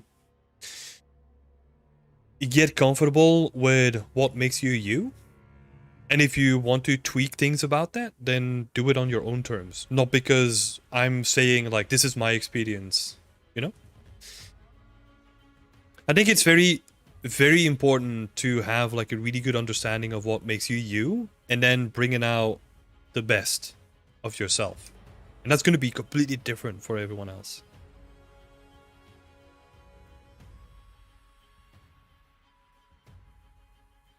Oh shit, that doesn't know everything. No, no, no.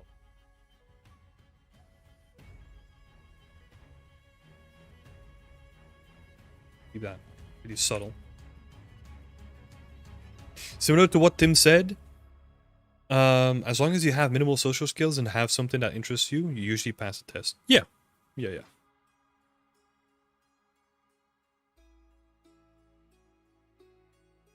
Exactly.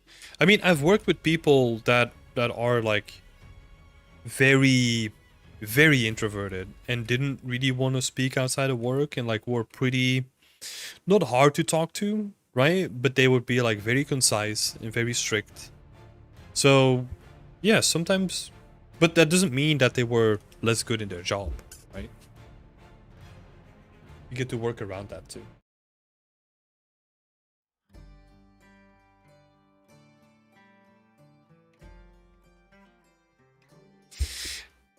This is a very interesting topic. I see a lot of people like jive with this. So, Carla is coming in and says, I think the problem comes in when you are a shy person and you have to do the first step. It's very difficult networking when you are like this.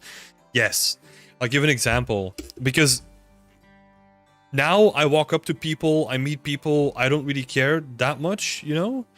But I definitely had those moments. Like when I went to my first, I don't know if it was my first, like my first event that I went to specifically to meet people, right? I had the horrible approach of like coming up to them and saying, "Hey, I know you from Twitter." Like, I mean, yeah, that's kind of freaking awkward, right? Like it's So it's really awkward sometimes, and I was like, oh, why did I just say that? That's so awkward. Like, you could have like a better opening. But also, the other person doesn't care. Like, yeah, it might have been a little bit awkward, but you can...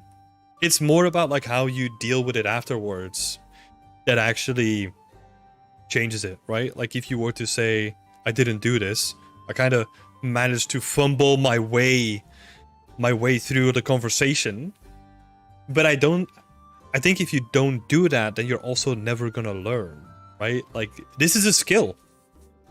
You know, like any other skill, like you need to train at it, and you need to fail often to become like better at it really quick.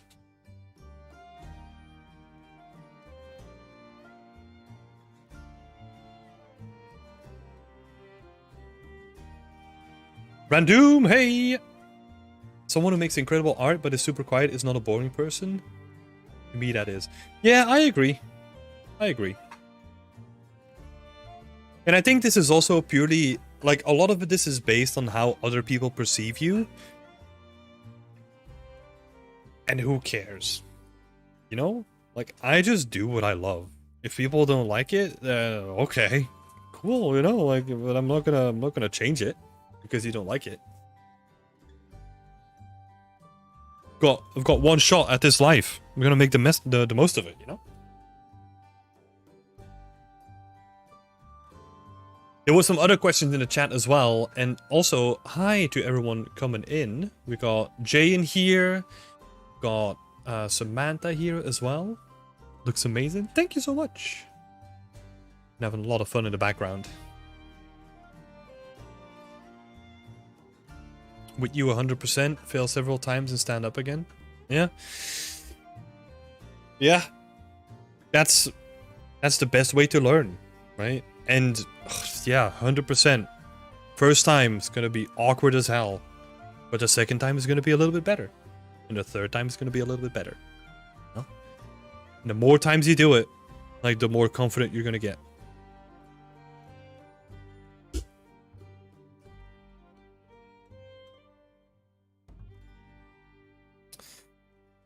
Let's see. There were some other questions in the chat, I think, as well. Let me scroll back up a little bit. ETDLE, hi. How are you, my man? I'm doing good. Thank you so much. Welcome in. Barbara is saying, hi, Tim. Hi, Barbara. Sorry for missing your question. Do you plan your composition before set dressing? Is the composition important in games if the player can move around freely if it changes his view? This is a very good question. So let's break that down into two things, right? Do I plan my composition before set dressing? No. The reason for that is because I'm kind of building things on the go, right? That doesn't mean that ideally you should know what your composition is going to be, because that's going to be like way quicker to get to the end result, right? But in my case, what I do is I'm kind of making like a city that is sort of logical and kind of functions as a real city. And then what I try to do is find like nice spots within that city that I can then take screenshots of. It's kind of a long way around, right? But yeah, it also showcases that you can build a level instead of a screenshot as well. However, coming back to the beginning of the stream, I do not recommend this for new people. So for new people, I would actually, or like not new people, like people that are like at the junior stage, keep it simple.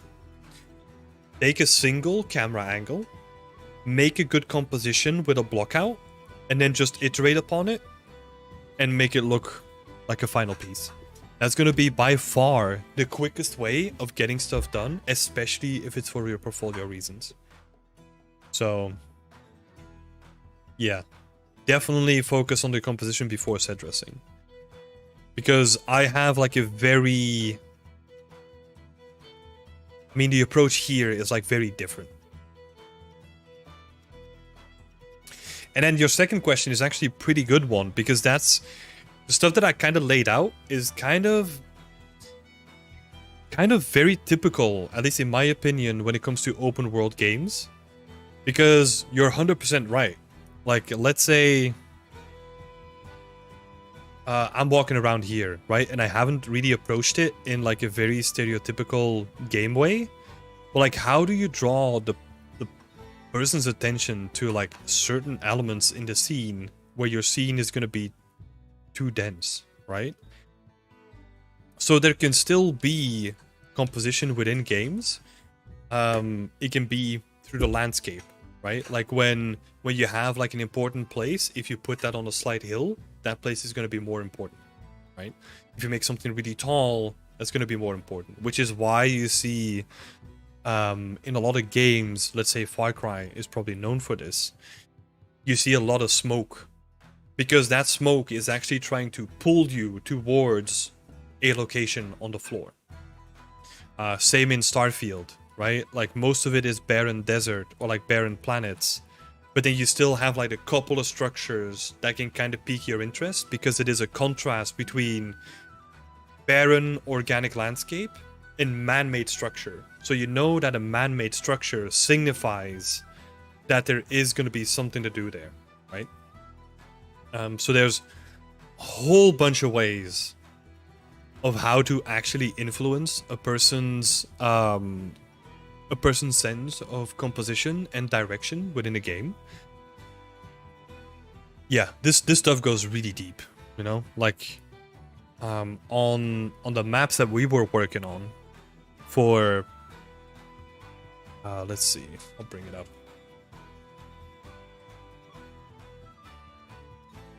In Far Cry, there's like a bunch of stuff where it's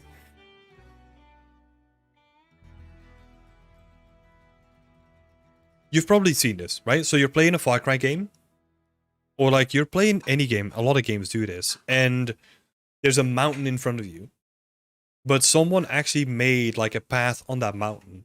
Like usually what they'll do is they'll highlight the section that you can climb, right? Or they'll make it like a different texture so that it becomes like really clear of like, oh, I can climb here. Far Cry does this with, I think 6 did it with yellow paint or like orange paint, right? So that you can clearly see like, oh, I'm climbing up here. That's also like a player navigation thing, right? That kind of goes into composition too. Or at least I think it is, because they're so tied together. Then with the locations that we were working on for Far Cry, what we did is we actually had... So a little bit of context here, right? Like we worked on the maps where you were running with a box that you had to cool down. So what we did is like every location that had like water where you could cool down that box was blue. So that means that if you're looking at some of these locations, we picked like tall structures that had like some blue element on it to kind of signify like, hey, look, water here. Right? So you can see that like blue banners and like blue tarps and like this fish has like blue tones next to it as well. This area is blue, so you can kind of, there is like a lot of color in there that you can kind of use to signify like, hey, there's water over here, come check me out. And that's just one way of doing it, right? There's many more ways. The Uncharted wall mounts are a pretty good example of that. Not sure if you're talking about the same thing. Yes. Yeah, 100%. 100% the same thing. Like, a lot of games do this, right? Hey, Shazar! Thank you for answering my questions. Off for a bike ride up in the mountains. Oh, that's awesome. See you in the next stream. Have fun.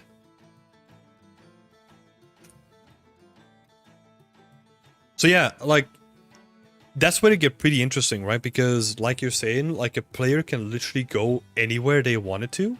So you kind of have to build something to grab their attention.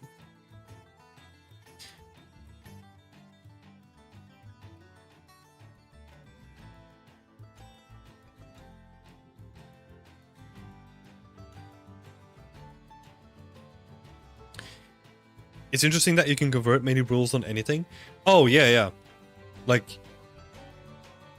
there's so many things like that. Like, you have the very visible stuff, but you also have very subtle stuff as well, right? You have transitions within...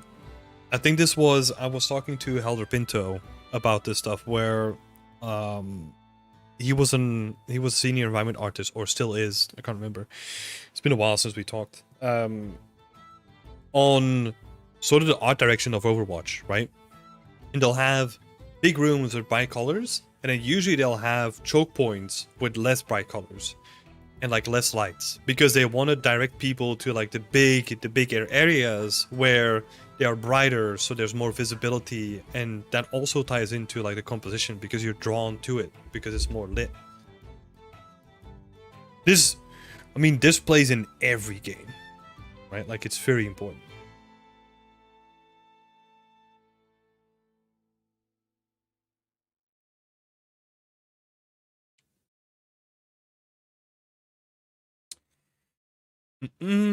Going back to the previous, I think, wait, hold up. Were that all the questions? Oh, Yuri's coming in. Sorry. Thanks for the feedbacks in Whip Wednesday. Do you feel that experience, even in small studios, is as important?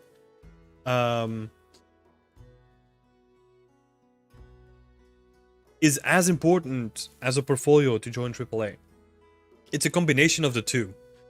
So your portfolio is going to show that you have the skills, the individual skills to make props, let's say, or whatever you want to do, right? In my case, environment. And the games that you worked on, the actual production experience, is going to be valuable because they know that you've been through the whole production, because that gives you like a lot of experience and context of the different stages of a production cycle.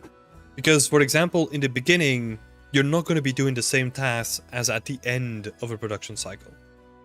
So that's why both of them are important. One is just showing off the skills, and one is showing off that you have the context to apply those skills when needed.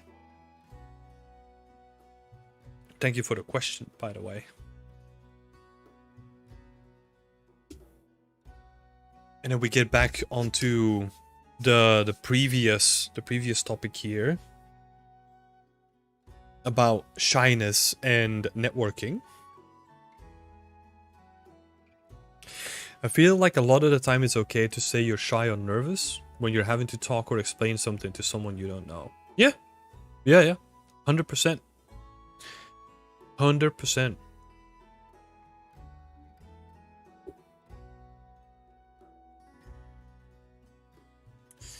I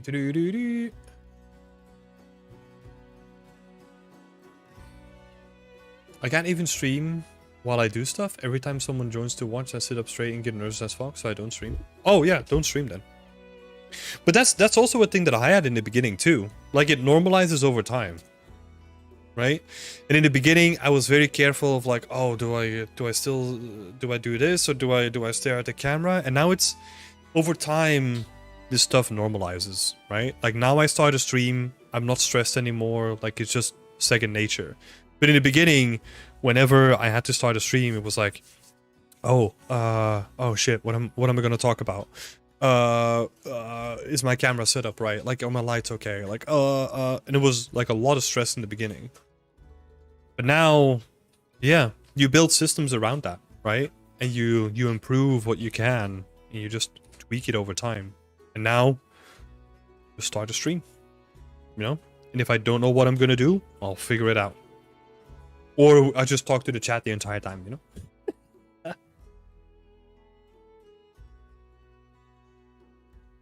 There is obviously some stuff that can be improved. Even I am conscious about, like, hey, what if we turn this into more like a show rather than just a live stream where people watch me work? Because for some people that's not too engaging. So still I'm thinking about the format too.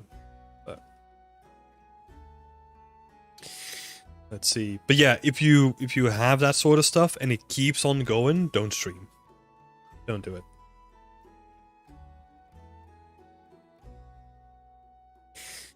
Jay's coming in with a helpful tip, actually. A good way I find to communicate with other artists is to ask them questions on how they do things. It's usually a pretty good conversation starter when you can spin off into other topics.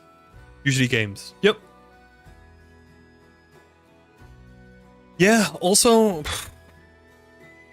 everyone is just a human being, right? Like, we're just all people. So, you know that they're probably going to be playing games. What is your favorite game to play? You know, like, I don't know. You just start out with like, hey, this is my name. Great to meet you.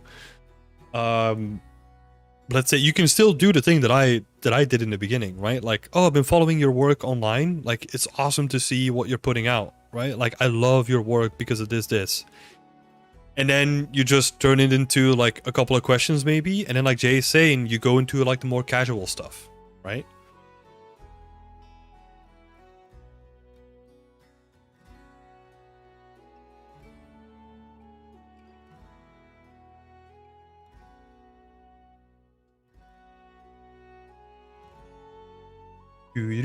Coffee Diction is saying, oh, wait, hold up. Thank you for subscribing, Raphael. That's awesome. So imagine you're good at something and I ask you about it once a week, but that's all we talk about. You never ask anything, and I ask a lot. How does that make you feel? It makes me feel like I want to help you. Right? It kind of depends. So there's a lot of context there, right? If you're coming, let's say in this case, if you're coming to me for advice, and then you kind of run away with it and you do your own thing with it and you apply that advice, that's awesome.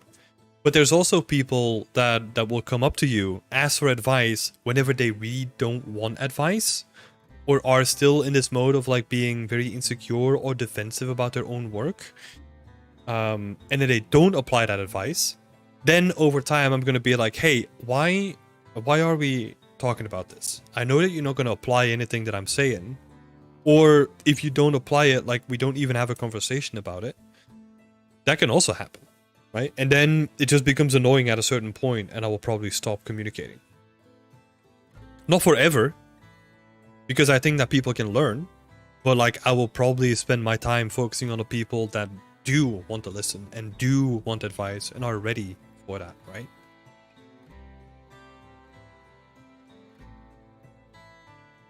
At least how I think about it.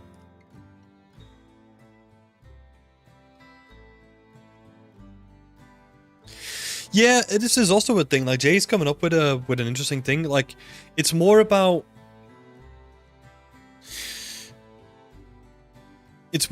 like the social interaction, right? Like if you are trying to make it more than you just asking questions, then don't ask those questions, right? Like talk about like something else where you maybe try to find like some commonalities where you're like, oh, again, easy thing, right? Games. Let's say if you played a recent game, maybe they played it too, and then you talk about like stuff like that. And then maybe after a while you can kind of turn it into something about questions. This is the thing that I learned, right? If you don't like where a conversation's going, like, change it. Like, you have that power.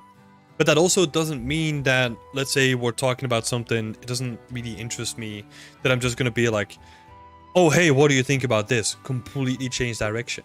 But you can kind of push and pull a conversation like you would do with art as well. Like, you can change it, and you can kind of like, yeah, you can kind of push it into like a different direction, you know? Very interesting. Their conversations are very moldable things. And over time, the more you realize this stuff and the more you have conversations with people, the better you get at this stuff, right?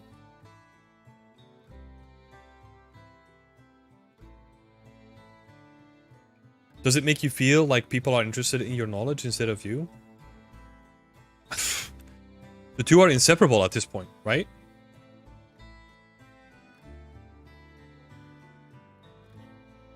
Like, you're looking currently at a stream of me doing my work.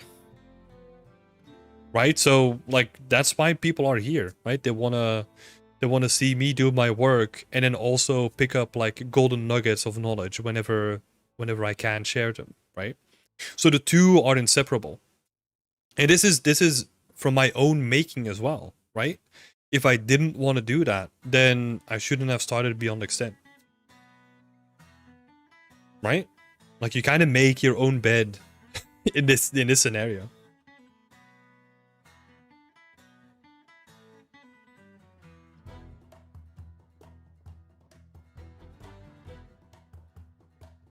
And there will be times when, you know, like when people that are trying to get into the industry, they will focus on the knowledge and like just purely on the questions rather than also just asking about like other stuff, right? But that's also because they have a goal, right? And they don't really have the developed social skills yet in some cases. So that's completely understandable.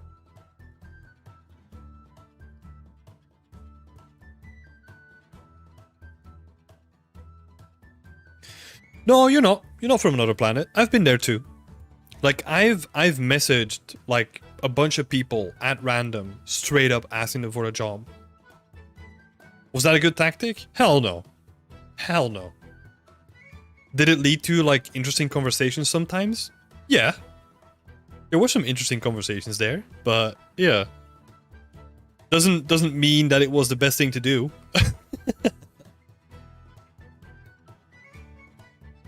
Because I can guarantee you there's a lot of conversations that I look back at now and I'm just like, man, like, why did I do that? Like, literally just asking a person like, hey, I know you work there, is there any opening for this? After befriending them on Facebook at that point. It's like, oh god. Why would you do that? Oh, hi Samantha. Thanks for popping in. I hope you have a great day too.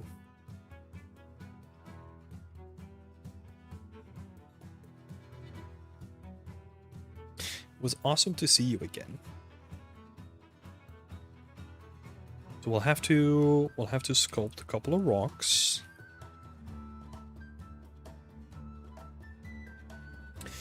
Yuri is saying, I'm currently looking for an internship in a small studio. But I like the game I'm working on. I don't really like the fact that I'm doing more art UI than 3D. It seems like they want to keep me for 2 months or more. I don't know if I want to accept or not to have more experience. Yuri, on that note, if you have another experience lined up that is more your thing, take it. If not, keep doing this one, right? Because a job is better than no job. I think you always have to go from like one position to the next so that you can make sure that you're not just not doing anything. Right? That's too risky.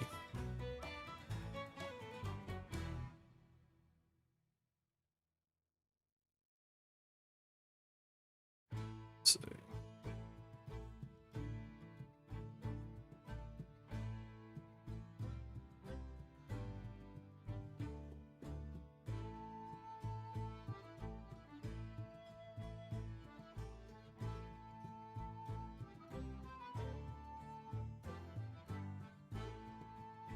sometimes I have nothing personal to talk about, but feel forced to get to know them before asking anything else regarding learning.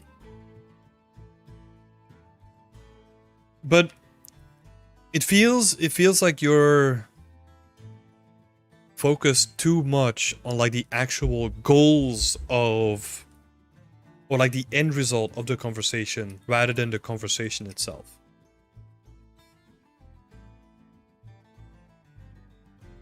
Right, and that seems to be the issue as well. That in this case, you know, the stereotypical thing where it's more about the journey rather than the end result, I think that applies to conversations, right? Like sometimes conversations just don't lead to anything and you're just talking about like a bunch of random stuff. That's fine too.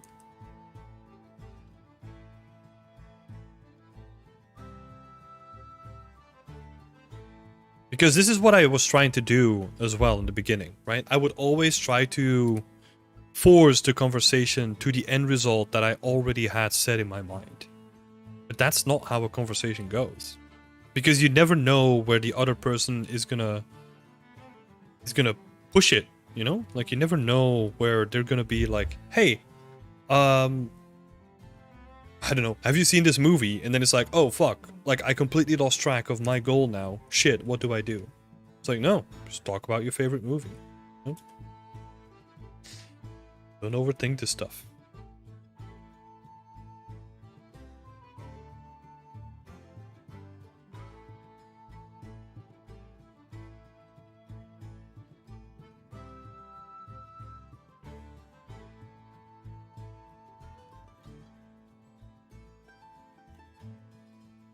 Mm.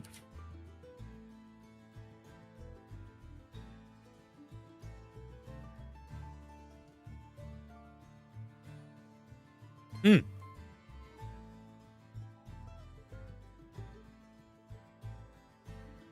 Mm.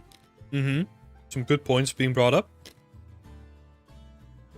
Random is saying, a good way I got talking to a pro artist, I basically said, I love your work. I saw an art station. I'm trying to get the same job as you. Would you mind looking at my work? Thanks for your time. I'm gonna reveal something.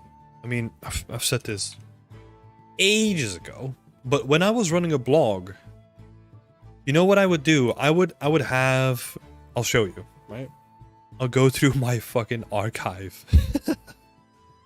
This is ages ago.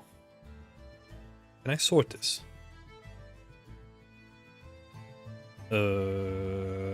Wait, I can't sort this? No, I just want to look at the oldest stuff.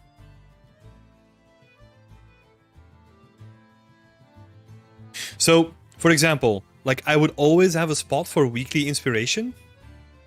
And you know what I would do? I would put the blog out. I would message the artist straight after I put the blog out saying like, hey, I loved your work. Thanks for inspiring me. I really loved what you did with the composition and the lighting in this one. I think you did a great job. If there's any issue with me putting your work on my blog, feel free to let me know and I'll remove it. And some people would reply, some people wouldn't. Let me actually see if I can find some stuff here, right? Let's go back. So this is literally let's see. Yeah. This is it, right? So I just wanted to ping you a quick message because I stumbled onto your work after watching Mute, which is in my opinion a great movie. This led me to look up some of the artists behind it. And then after seeing Mute, blah blah, which is why I wanted to include it in my latest blog post. If this causes any issues or you would rather not see it shared this way, let me know. Thanks for inspiring me. And then this is a reply. I should have replied back, but I'm honestly horrible with this, and you're seeing this live. So yeah, this is it, right? This is it. And this could be seen as like a seed that I'm planting. Because there's a lot of people in this list that I send a message to, which then later on, like a couple of years after, I'm like, oh, I remember your work. Like I featured you on my blog like 5 years ago. And they're like, oh shit, yeah, you're doing this. And then how was that going? And it goes from there, you know?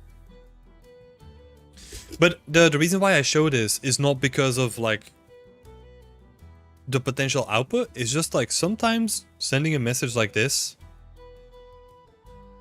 I would just send people like, hey, I love your work. No questions, no nothing, just I love your work. And then, yeah, of course, I included them in my blog post. But you could honestly leave this section out. And then that's it.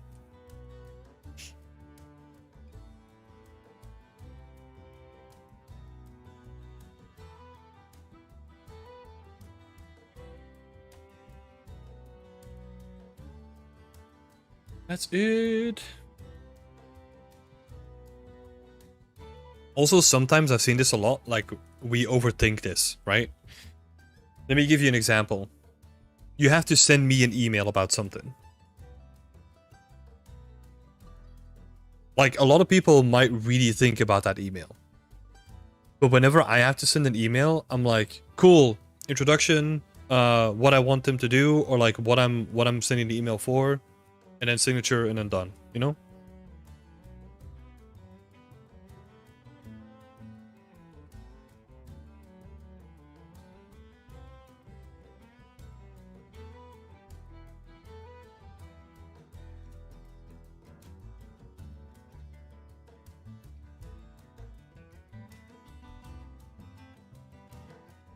I have an example. I've talked to a tech artist for a while. Then we didn't for 3 months. I had a question, asked how he was, and then the question. And 3 weeks later, I said, hi, how are you, man? And the answer was, hi, do you have any questions? It was so weird and not the first time it happened. I think that's because there's already a history there of you probably asking more questions, right? So there's like a set expectation of the conversation set by them as well. Let's see, Andrea's saying, the one thing I dislike is when people are trying to be nice, but only want something from me instead of just making their intentions clear from the beginning. No, that's fucking annoying. Like, I have the same thing too. Like when old university people like reach out to you and they're like, hey, how's it going? And it's like you haven't talked in like 10 years. And you know, because of their LinkedIn profile, they're looking for a job. And it's just like, oh god. Because you know where it's going, right? And it's fine. It's fine if they're like open about it. If they would just ask me like, hey, do you have any open positions at X? Cool, you know? But then like you're saying, Coffee Diction, as well, like your example, right? When it's like, hey, how are you? And there's all this like preamble when I already know the end result of the real question why you're gonna talk to me, right? I already know that this is the lead up to a question. When I was applying for an environment artist position at my current job, I messaged environment artists on ArtStation for some guidance and tips.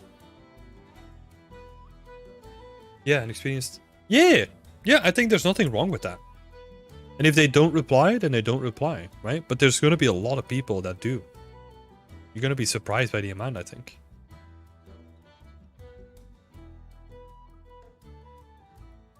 Let's get the art train on track a little bit. This is a really good conversation, though. I think this is something that a lot of people struggle with and has so many facets to it as well. Yeah. Sometimes we're our own worst enemy.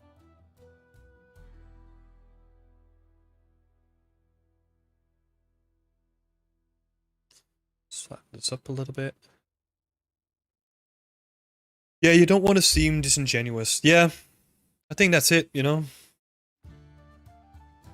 I think that's 100% it. Right. Or like streamers would say, true.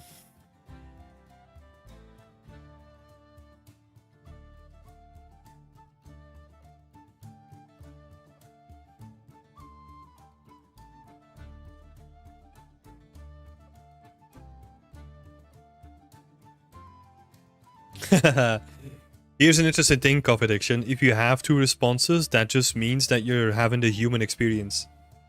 Because some people are gonna be straight to the point, really efficient with their time, and there's also gonna be people that are gonna be the total opposite and want to have a chat before you ask them questions. And you know, there's no way of knowing before you're gonna talk to them. There's no way. So yeah, sometimes you just have to figure things out on the go. What did I clot sim these in? Like, this is from Blender. Cute little Blender clot sims. But that's it though, Coffee Addiction. Like, it's literally that, right? Like, it is the human experience. Like, sometimes I talk to people and you have like a preconception of where, or like some sort of rough idea where the conversation's gonna go, and then you talk to them and it goes a completely different direction. You're like, whoa, okay. Didn't know what the hell that was, or like what the hell that was gonna be, right?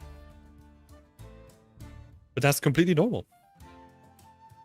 Completely normal, completely fine. Julia, thank you so much for subscribing. Appreciate that.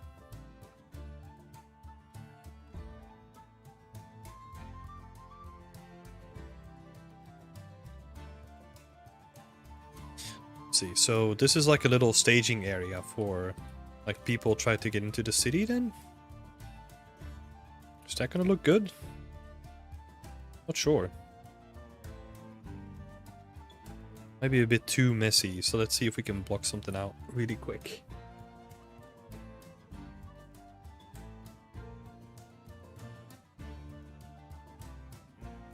Did you see that Bystead Clot add-on that popped on Twitter not too long ago? It's a pretty good interface. I haven't seen that.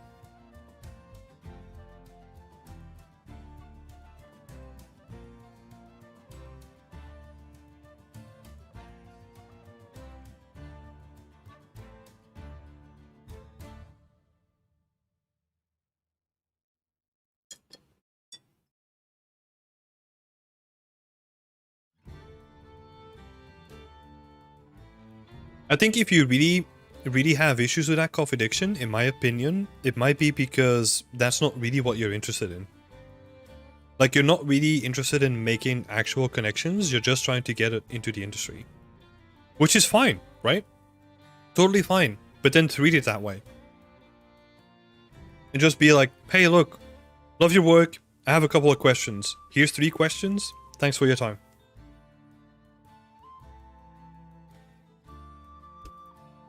Keep it simple then.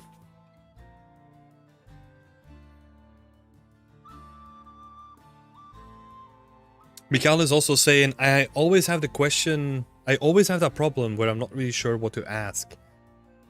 That's an interesting question. I'm sorry again, Barbara. Oh no, wait, let's do Barbara's question first. So what do you think is the best way to prevent a portfolio? ArtStation link, short so reel, or maybe something else? Very simple, ArtStation portfolio. Currently, that's still the king. And I don't really see that changing anytime soon. Don't do a show reel. I'm talking about very specifically environment art, right? I feel like environment art show reels are, I don't know. That's more like a cherry on top. You know what I mean? Because a lot of people are probably gonna be stumbling on your ArtStation page instead, or your portfolio. So just keep it to that. Would be my recommendation.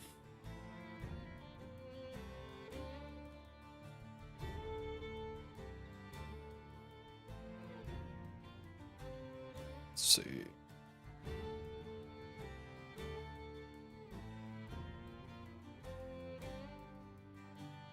Not too sure what I'm gonna do with this area, but we'll see.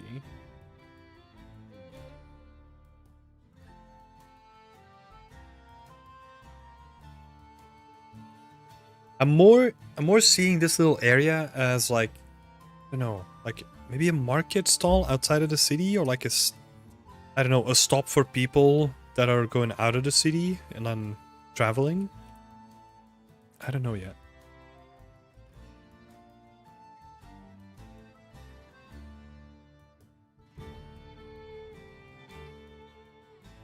It could be interesting. So what else do we want here?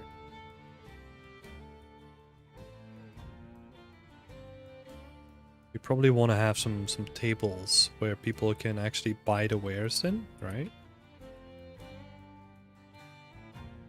Drag in some random stuff while I'm at it.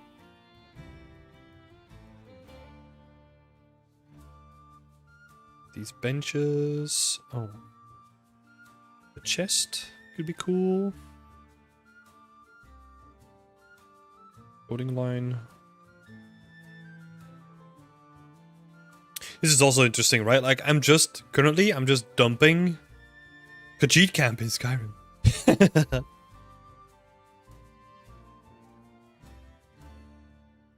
Thanks for the conversation, but I now feel it's time to close this topic since it's gotten a bit weird. Okay. Yeah. That's fair enough. Random is saying, I love coming back and seeing the progress on the scene, Tim. Inspiring stuff. Yeah, thanks.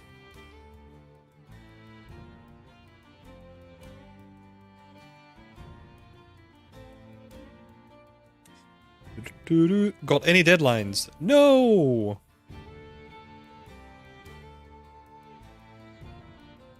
No. No deadlines for this one. Which is honestly, it's coming pure from the heart. I'll stop working on it whenever I'm done working on it. Or whenever I'm bored. Let's see.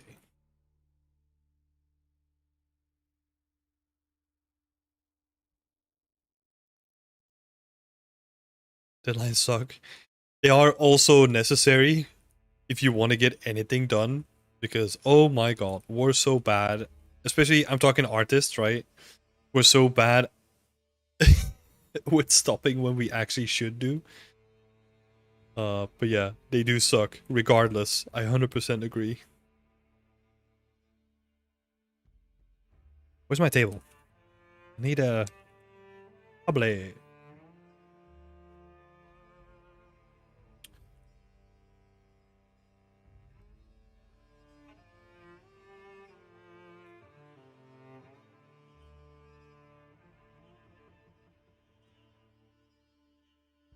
Oh, Mikael was talking about this little area that I'm currently constructing.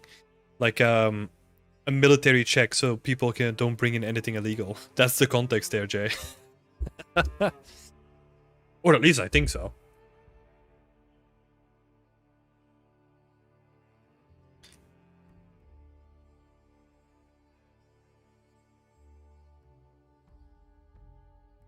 My strong tech skill is that I hate deadlines. Love it.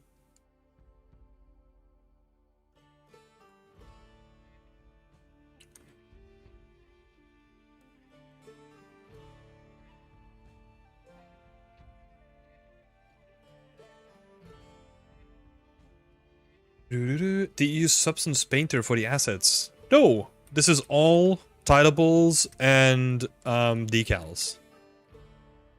All of it. So like, especially all the wood, like even the pots, they're just like a tileable texture with like another tileable texture for like the dirt on top of it. So apart from, I'll give an example. Apart from the tools that I made for the blacksmith area, nothing is like all this kind of stuff. These are all textured in Substance Painter, right? And they're all baked down. The rest of it is all made with tileables. Up until this point. Like a whole set of tools here.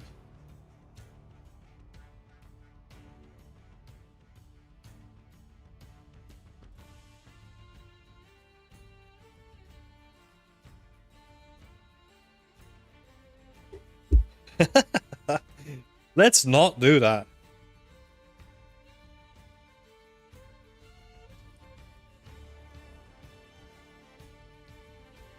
Yeah, other than that, like everything you see, like all the assets is all just tilables and decals. So most of those are, I think all of them are made in Substance Designer. In my trim sheet, like the main wooden trim sheet that I'm using, that one is sculpted. Sculpted in Blender, then baked down in Substance Painter, and then textured in Substance Painter as well.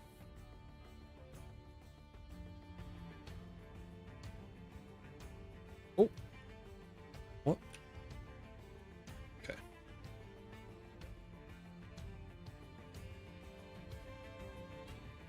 Oh no, the virtual textures again. No!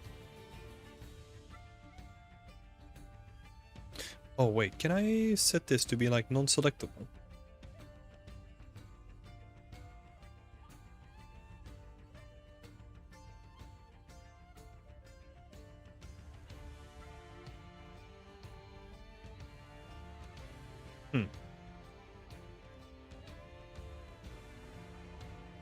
Oh, mobility. Where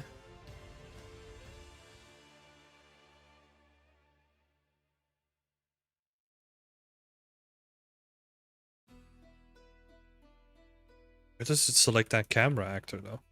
It's weird. So annoying sometimes.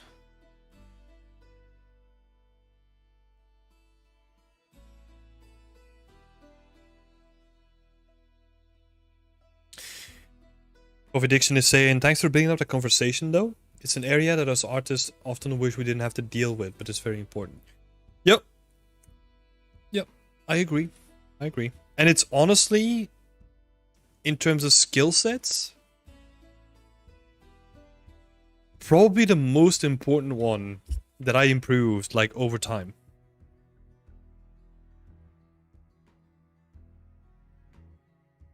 Because if you really think about it, right? Like the workshops that we're organizing with Beyond Extent, that's purely there because it's reaching out to people, right? And like talking to them. And it's usually just like a lot of very like cold emails, right? Like just out of the blue, cold emails sending out. So, yeah. It does take a lot of time. Tim, do you have any place in specific or any source to learn more about optimization in large environments? Yeah, Jay is saying the same thing. It's usually a thing that you just learn over time. There's no real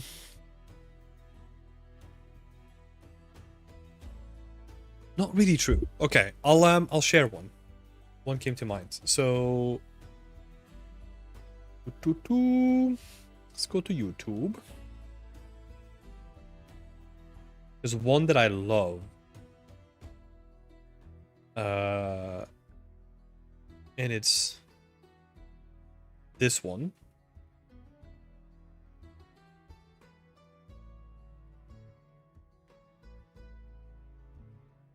Hold up.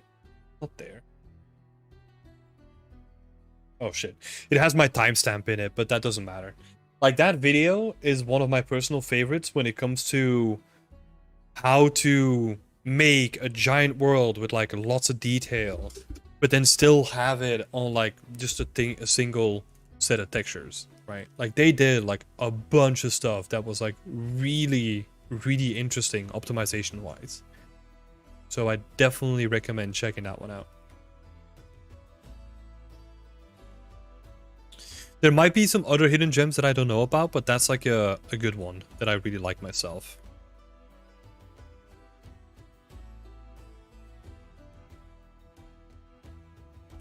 Let's see, what are we gonna do with this one?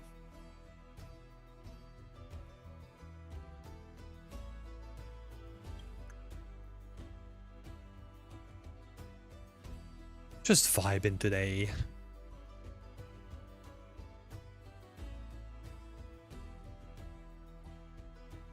See, so what is this gonna be? Because I'm kind of just dumping like random assets, and it seems to be that it's more just like drink and food station, or like drink station at the moment, or just like general supplies. I guess, at least up until this point.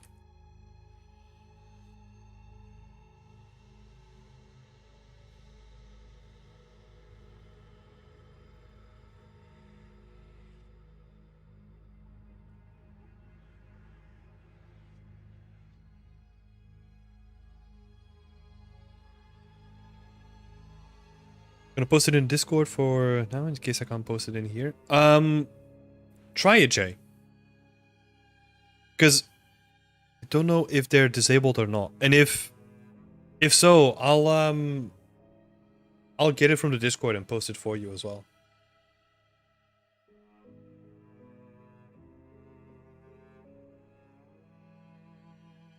Oh no.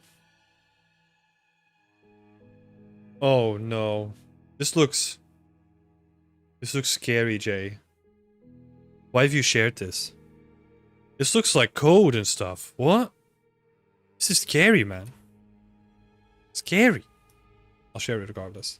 Thank you so much for sharing that. There's another channel actually, now that I think of it.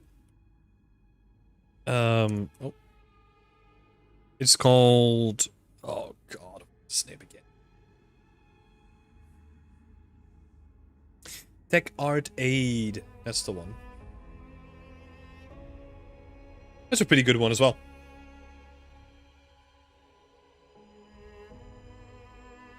Hi, Gamify. Hi, just found your channel. What are you making? I am making a medieval environment right now. We're currently working on a single shot that I'm kind of just like, kind of using as like a showcase.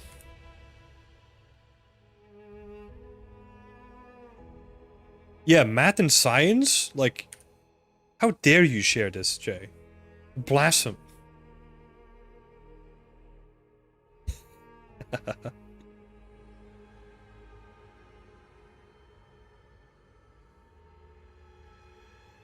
Probably gonna put like a fence up in here.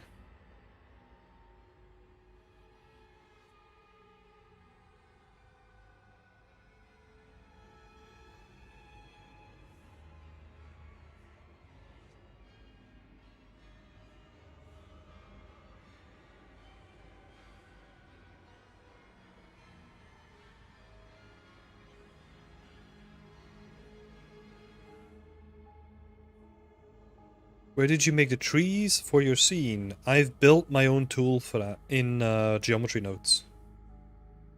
In Blender. Yeah, I went a little bit hardcore on the trees for my scene.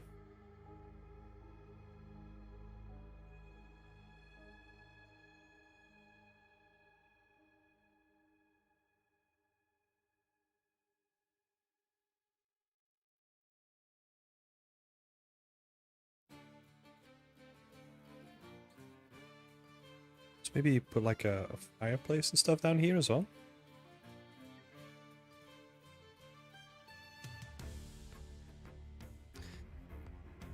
Oh, thank you so much, Buns. I really like the titles. Wait, where is that coming from? Is that hand placed? No, is that Eh.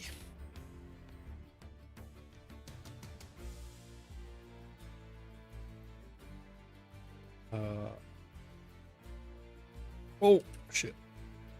Too big.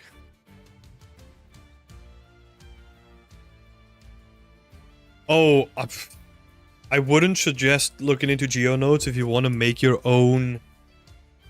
If you want to make your own trees, because that thing was a nightmare.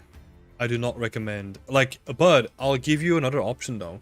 There's a couple of add-ons in Blender. I think one is called M-Tree and the other one is called Sapling, I think. I think Sapling is paid and M-Tree is free, as far as I remember. They're like really good tools to make your own trees in. in Blender.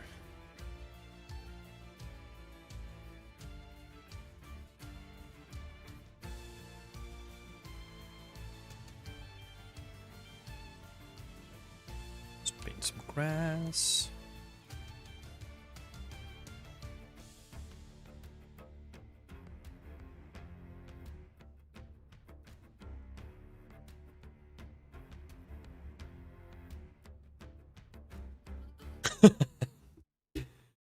Puns, let me ask you a question back.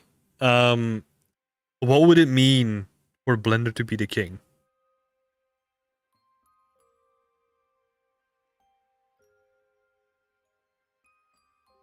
Because the thing is, it is a tool, right? And a tool is as good until like the next better tool comes around. Right, that's the thing. Like, it's just a tool.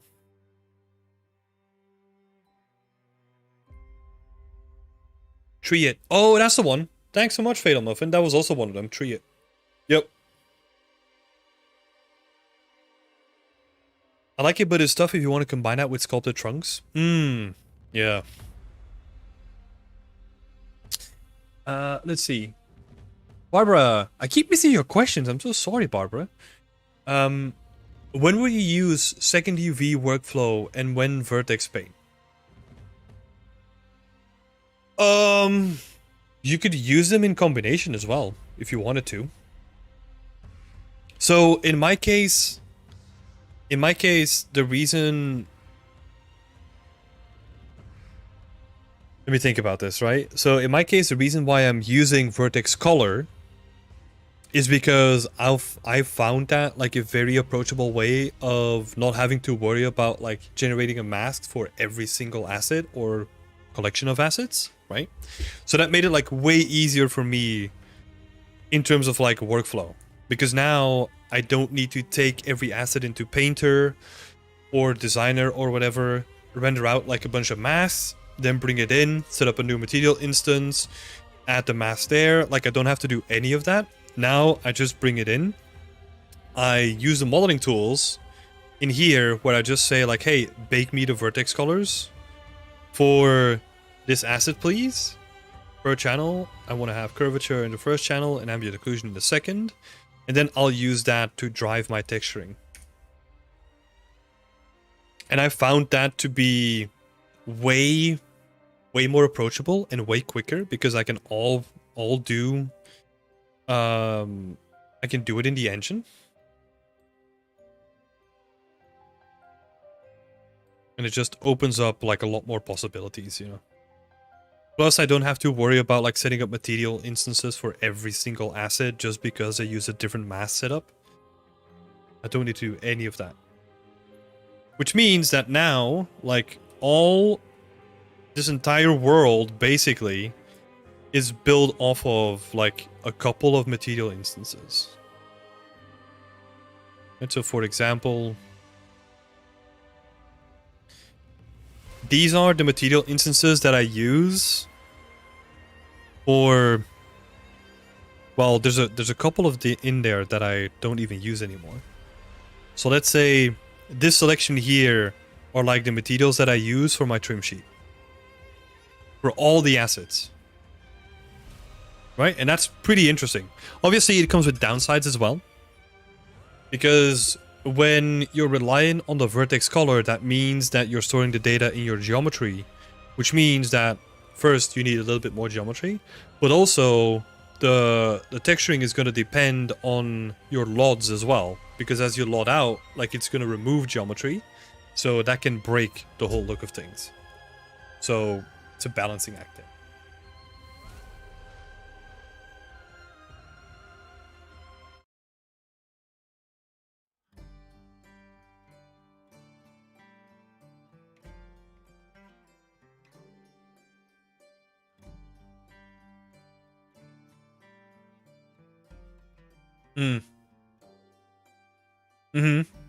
Yep.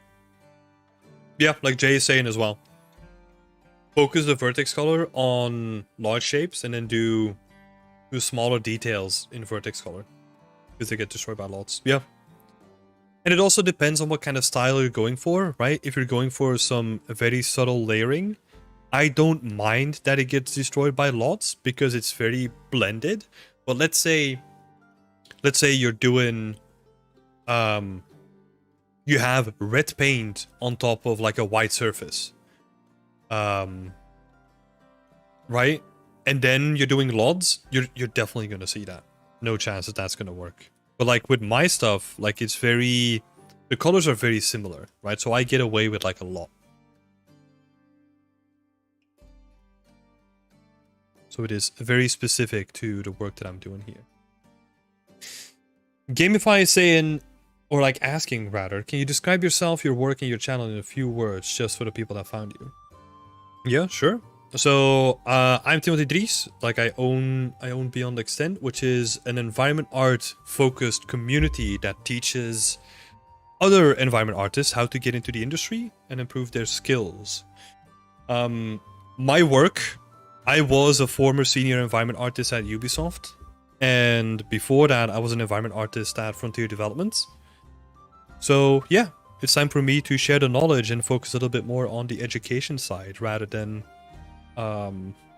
necessarily like focusing on games. And my work that you can see here on screen is a continuation of that, right? It's a combination of me making my own stuff and then also teaching other people how to make it too. So on that note, feel free to ask any questions that can help with that.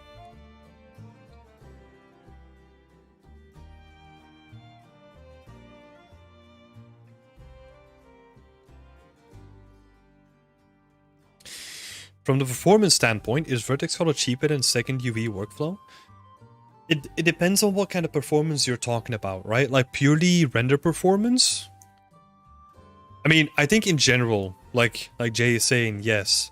But there's a couple of different ways of looking at this, right? Vertex color, to store it in your asset, is going to be way cheaper than actually loading in like textures. Because the texture size is actually takes up a lot of space compared to just raw geometry data. So if you can then store vertex colors in that geometry data, it's still going to be way cheaper than anything else. Game performance, that's where it gets tricky, right? Because that has a lot of, I think in general still yes, but it kind of depends on how dense you make it and how, yeah.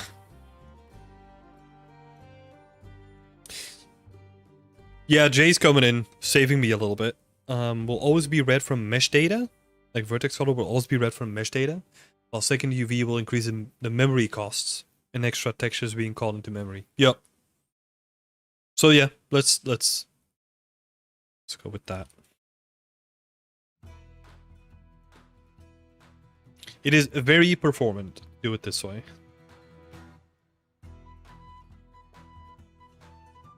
Thanks, Jay.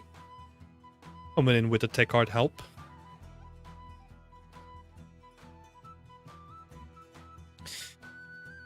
I'm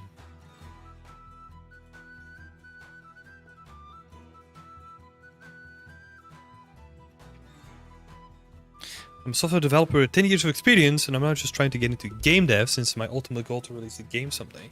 You earned my subscription, sir. Oh, thank you so much. Best of luck to your journey as well. Puns is saying, I might be wrong, but that could be a problem. Tools are replaced quite often in the industry, but I have seen companies add Blender to their job profiles beside Maya and Max. So here's an interesting thing. Oh, there's so many interesting things here, right? If we're looking at how game studios have operated up until this point, and we're talking specifically about game studios with their own internal game engines, most of their game engines are going to be heavily tied into either Max or Maya. Which is why you have the conversation of, oh, it's not industry standard yet. Right? That's where that root of that conversation comes from. But that doesn't mean that, for example, we were also using Blender in production. The only thing what we needed to do was we make everything in Blender, and then we put it in Max to just get it into the engine. So like Max is like this weird middleman at the moment. However, tools are being developed, so that stuff will get improved. Where ideally in the future, I would hope that companies opt for a platform agnostic approach, so it doesn't matter what you model in, as long as you can do it well and the company provides you the licenses for it, then it doesn't matter what you use. I hope that is the future. And interestingly enough, you're kind of seeing that already with NVIDIA's engine, the Omniverse, and Blender's integration of USD, which is a file format that can transport like all the data that you would need to any other piece of software.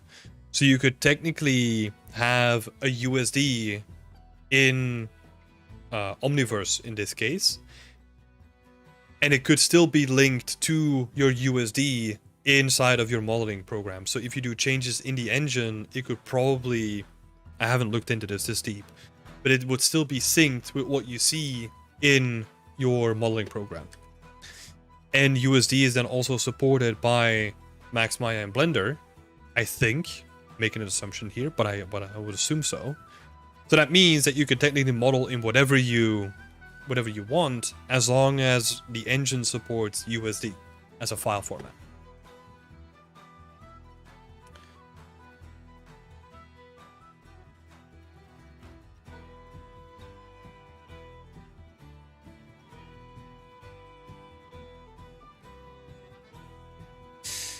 So yeah, there's a lot of interesting stuff happening there, but a lot of people are using Blender in and outside the industry. Like, it's no secret, but yeah.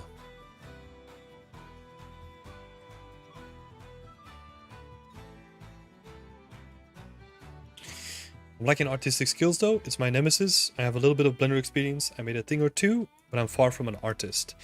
Yeah, game art, making game art is horribly technical. It's becoming less and less so, but it's still really technical. So many applications to it.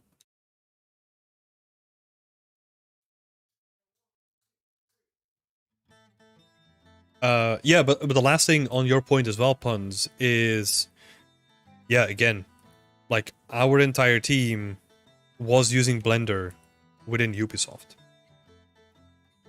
So, yeah.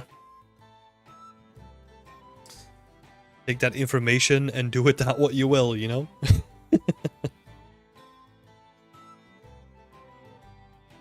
Bye, Covidiction! Thanks for the chat.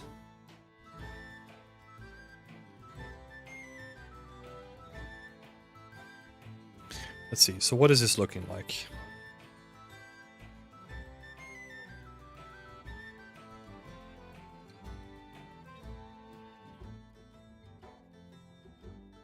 So I think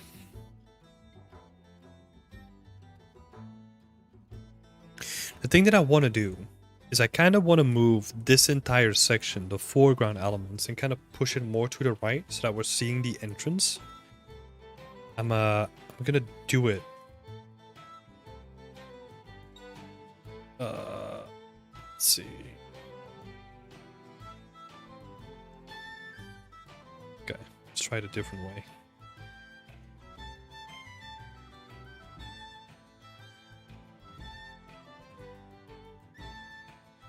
Why does it select those cameras though?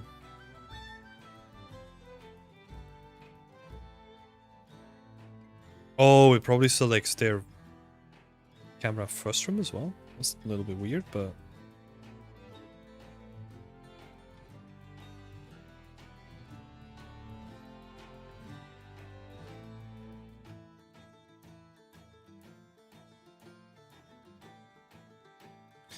I really just want to see what this looks like.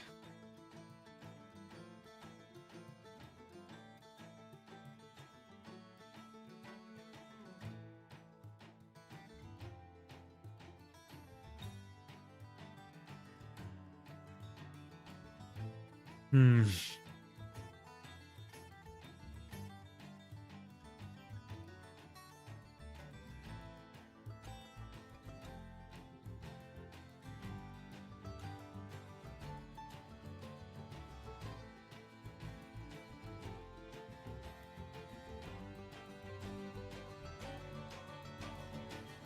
And maybe what we could do is extend this a little bit so that we have like a nicer curve here, but...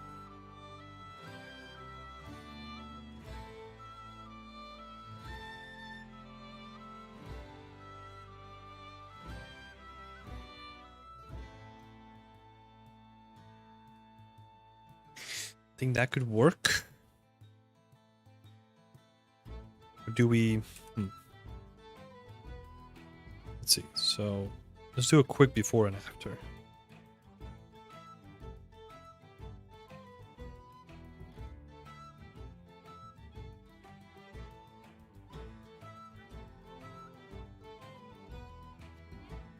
Yeah, I need to fix, like, you're right, like the tangents here. I'll probably have that piece of fence like curve more towards the right, because I don't like that it's like a straight line into the city either. I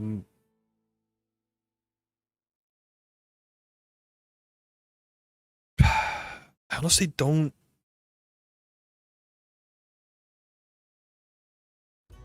I honestly don't mind it too much to be like somewhat in the way either. So maybe we'll just do like a slight push.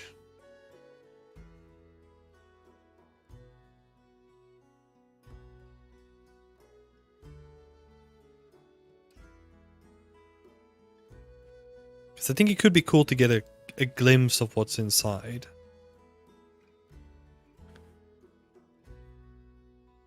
Try rotating it. Yeah, what I'll do, I'm probably not gonna rotate it. Because what I'll do is I'll change some of the angles here. Like the angles that I don't like, I'll probably adjust them individually. Because overall, I'm happy with like how the rotation of the house is and all that. So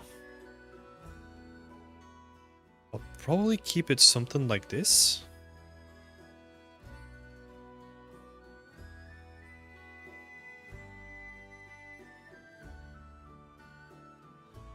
Thinking. Thank you for the suggestion though, Mario. So this one is annoying me.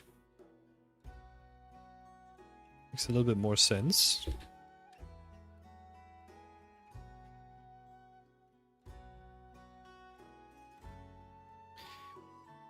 Where does... Okay.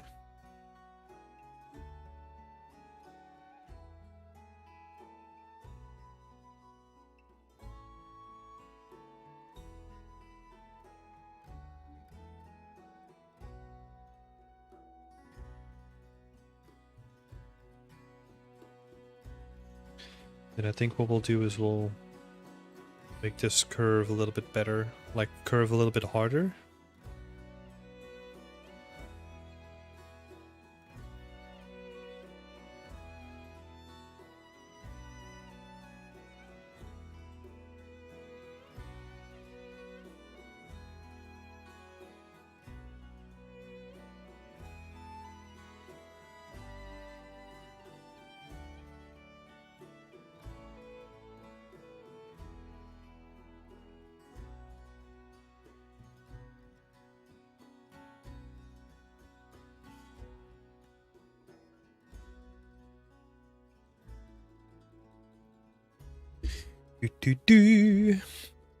Tweaking. Anyways, I'm gonna look for a bit, peeps. Need to finish off work for the week. Looking forward to seeing the progress. Hell yeah! Thanks for popping in, Jay. Thanks for all the good suggestions as well. Appreciate it, as always.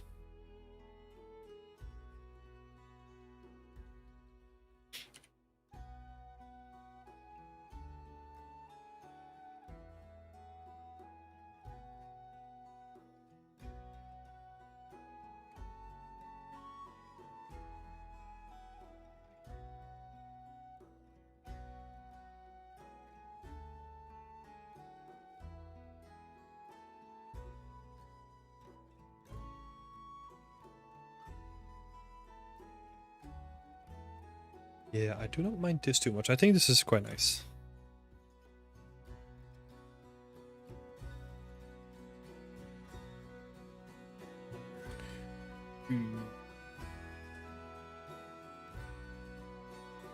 You want to move this up a little bit?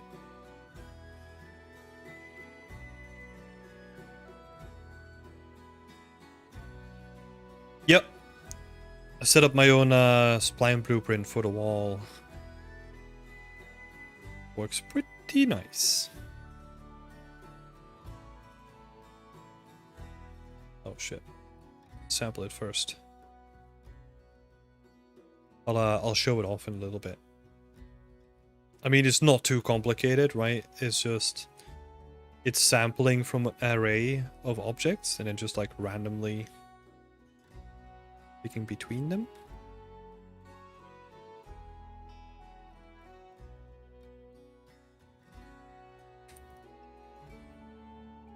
So, and then some of these sections I've made because we're dealing with like elevation changes, and then it goes into like a spline again. Yeah. Quite fun. Just like easily randomize this stuff as well. Have you checked out any Baldur's Gate 3? No. Not yet. It is from a studio where I'm from though, from Belgium. It's the biggest game studio that we have, or like the most prominent one. So always happy to see them putting stuff out. But it's not my kind of game. Or at least I don't think so. If it's anything to go... I don't know. I need to really be in the mood for that kind of game, you know? And I don't think I'm in the mood for that.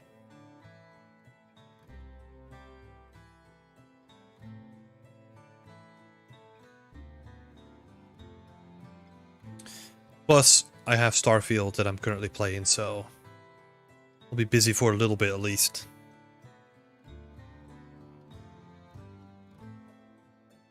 But the environments look really cool, though. Like, I kind of want to check it out just because of that.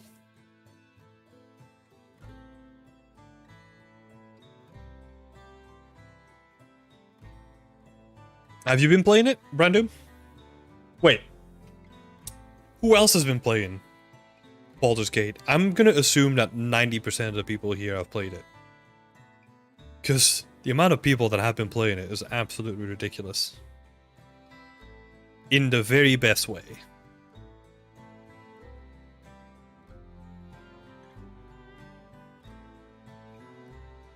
It's a bit too boring now.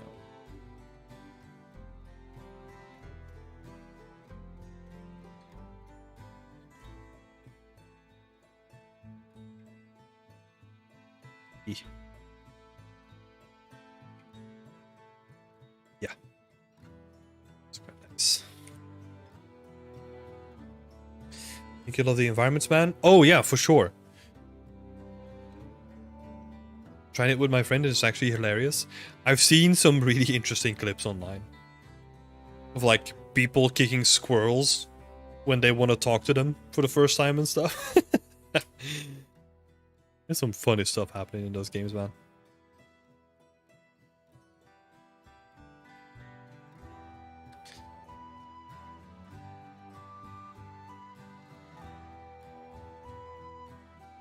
Let's see.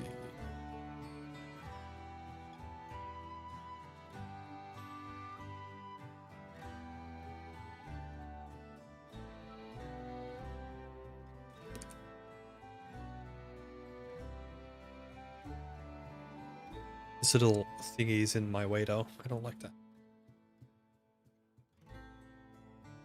No. Here we go.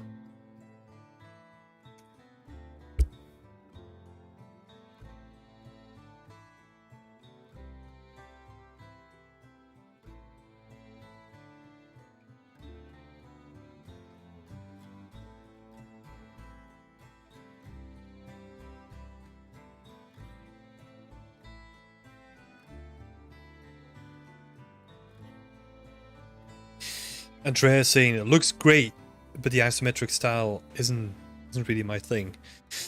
Yeah, I've seen people. I don't know if this is a mod or not, where people walk around in like first person.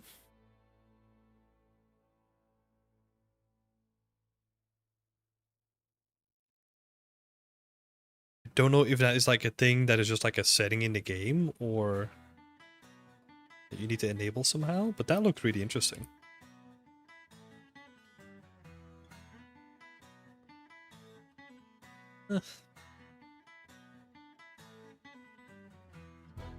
This is starting to really come together, huh? I like where this is going. Feels good.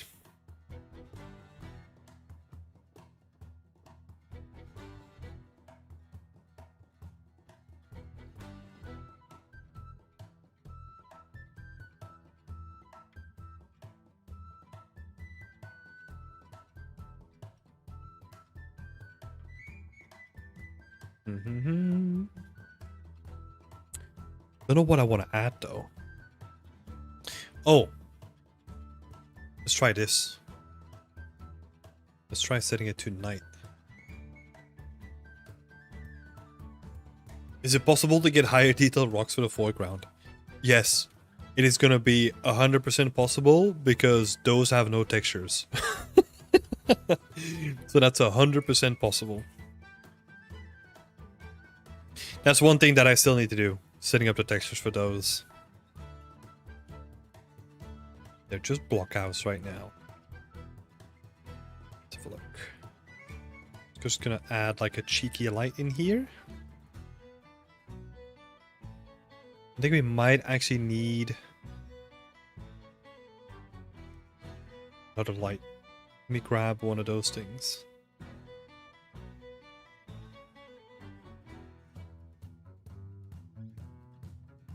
So what I want to do is I kind of want to have light shining from the inside, right? Shit. There we go.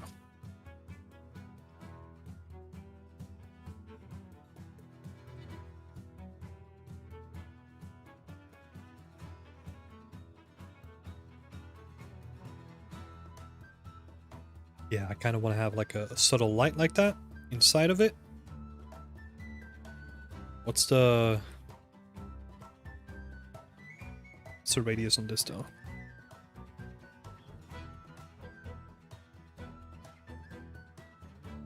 Nice.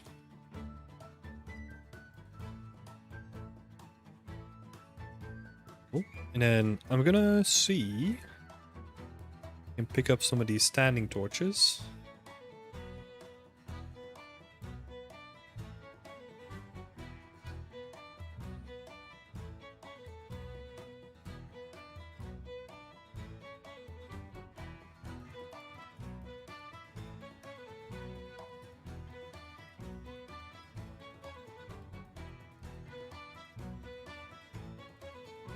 This one is awkward because I kind of want to put them near the wall, but then it's in the middle of my vision, so probably not going to do it, and I'm going to solve it in a different way. I'm going to see if I can add like a little light here.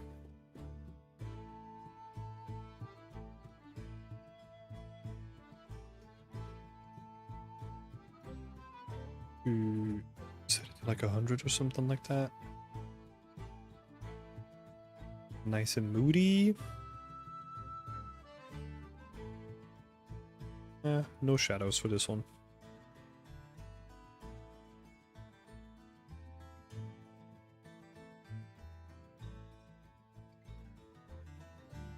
Yeah, look at that. That's like a little spot of light there. Maybe even...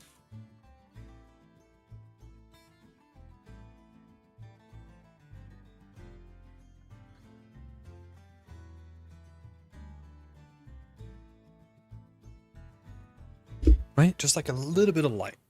A little bit of contrast in there.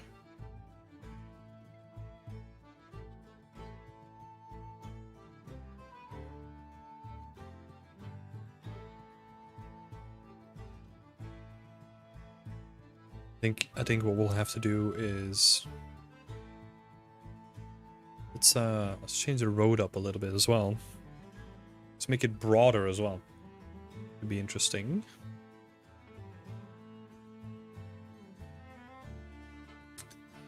Planes.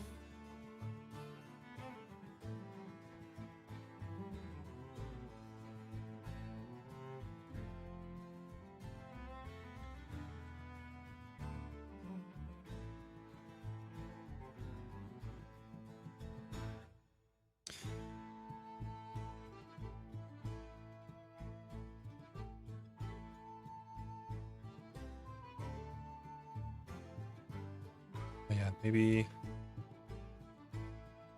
Ah, shit, I linked it.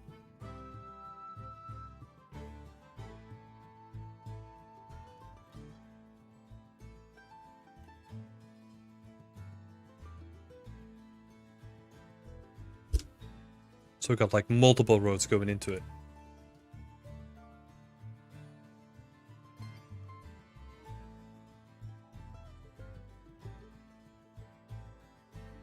Job's done, time to go. Have a nice weekend. Thanks for tuning in, Damian. Thanks for having me in the background as you're doing work. Oh man, doing something right now for work. A glass bottle with good lighting, but no reflections in it. What do you mean? Is that what you're currently doing, or is that what you're struggling with? Oh. A glass bottle with good light, but no reflections. Huh? Not sure I get what you mean.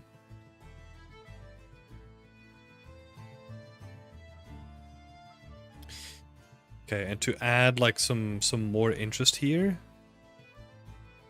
we're probably gonna push down like a couple of these sections. Oh no, can't select multiple ones. Dang it. Can I? Oh, can't.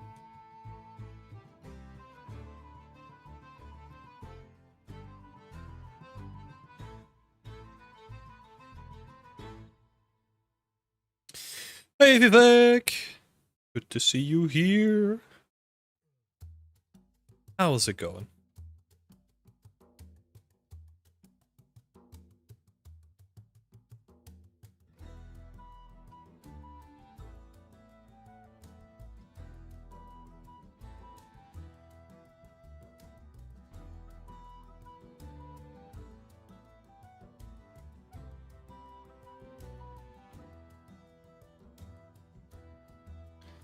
Just want to add some additional interest, like we're going down into like a slope and then we're coming up again. Could be interesting.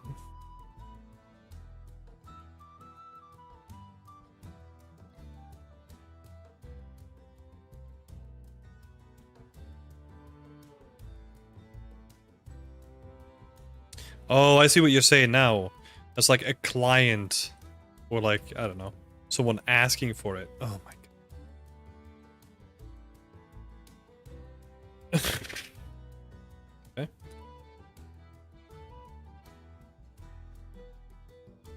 I mean, you could do that if you were using a cube map and then just use like a black cube map. Or like a reflection capture that has just no information in it.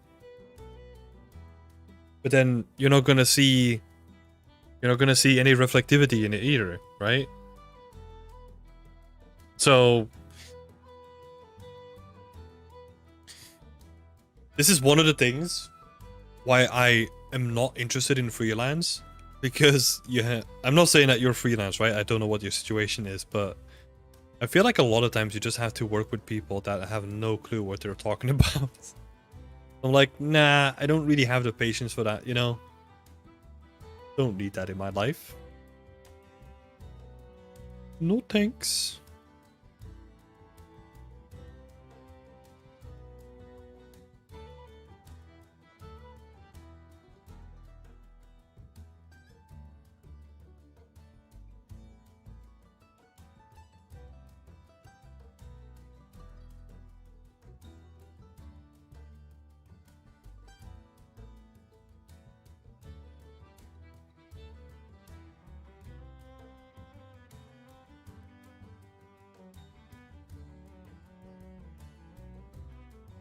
Tweaking.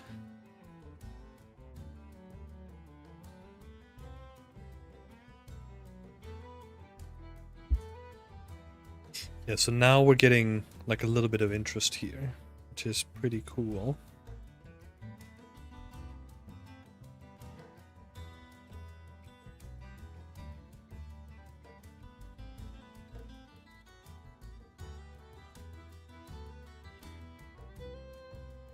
Wait, what am I doing? Oh, that's because it's a spline already. Okay. It's not gonna work.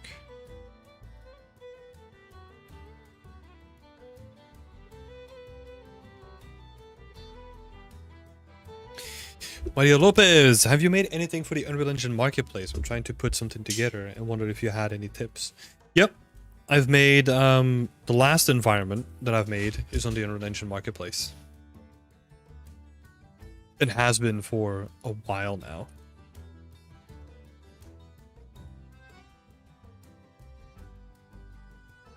So yeah, feel free to ask what you need tips on.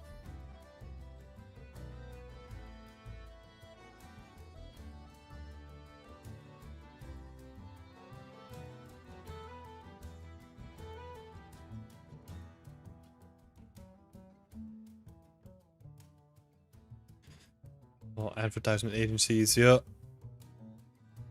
That was supposed to be my career at a certain point. No, no, no.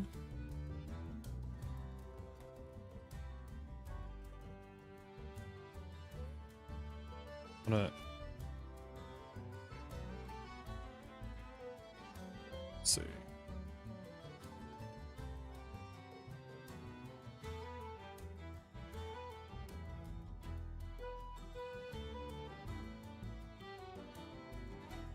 What do we need from our foliage?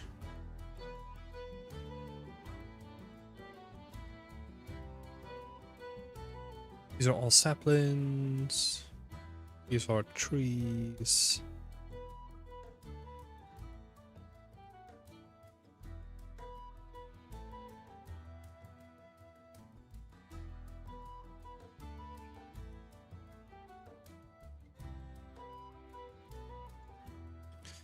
Trying to get like a little bit more, because this is just for my own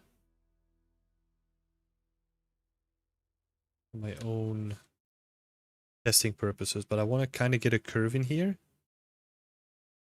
I can just walk around the bend and actually look at the screenshot.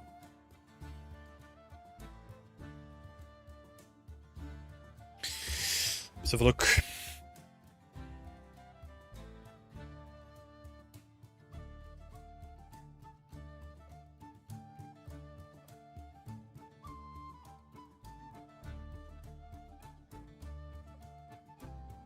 I think we can honestly make the dip that we have here. Oh, some floating assets here. Dip that we have here, we can make that like deeper as well, I think. Maybe what we could do is I could make like a decal that's like a puddle. I think that would look interesting.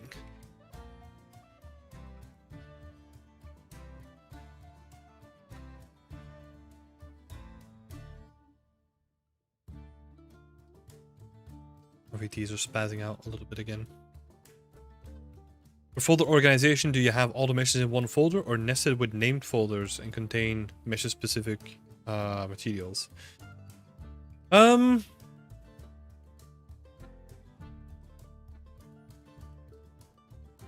don't know what the requirements were for Unreal Engine there, honestly. I don't think it matters too much what the specific folder is, as long as you have everything in the content folder. But I'm pretty sure that Unreal Engine actually has some documentation on this as well. The only thing that you need to be really careful of is the thing that's ingrained in my brain is naming conventions. So static meshes have ism, like all that kind of stuff.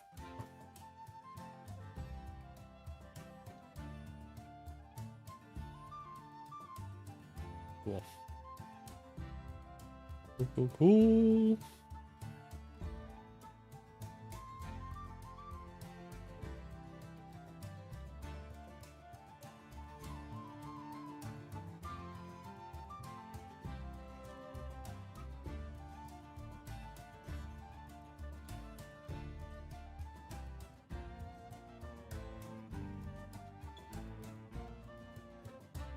What is that? We're getting stuck in something here. Oh, are those the spheres? They are.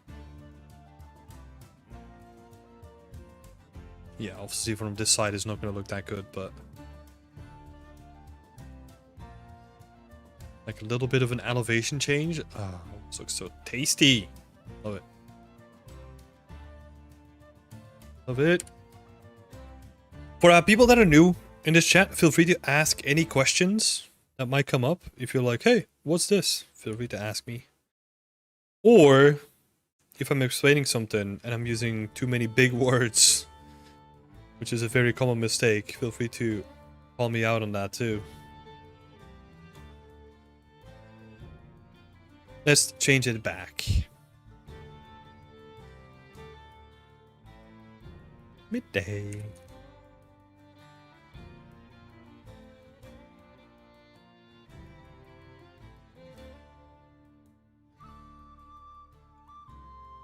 So, do you have these rocks?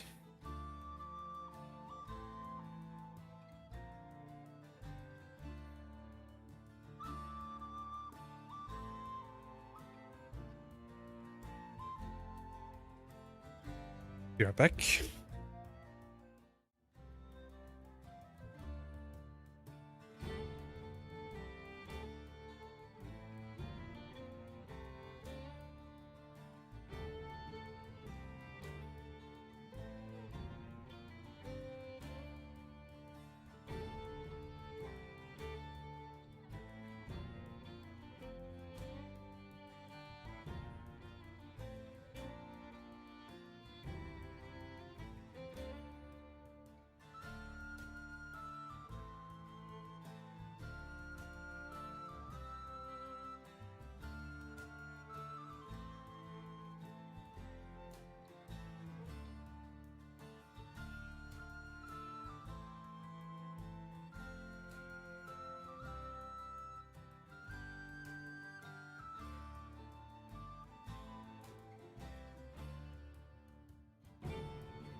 Okay, we're back. We're just grabbing some water.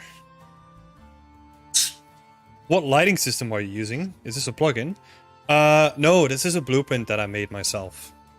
But I'm pretty sure that there's gonna be plugins like this as well. It basically just switches between like completely different presets that I can tweak myself.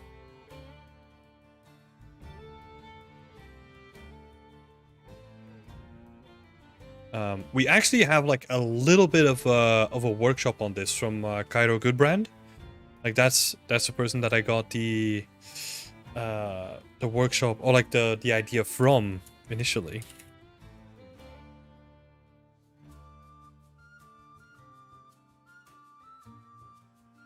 Let me share that as well.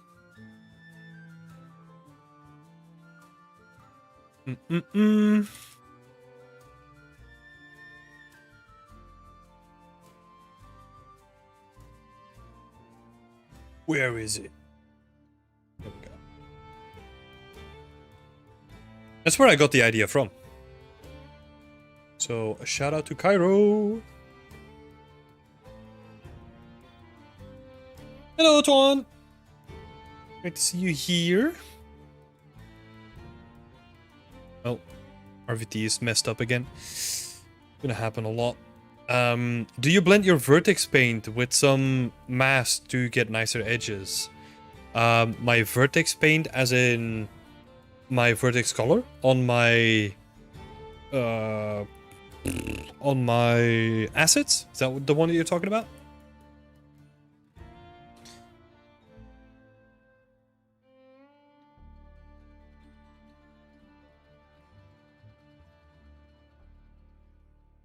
Because yeah, I do blend that with, I think it's the, I think it's a channel from the normal map, so that I get like some normal information that it kind of blends with. You can kind of see that it fills up like the normal map in certain areas a bit more than others. That's all I'm doing. So I'm trying to reuse as much as possible because I didn't want to make like a new mask for it. So let me think. I don't think I use a height map. I might be wrong.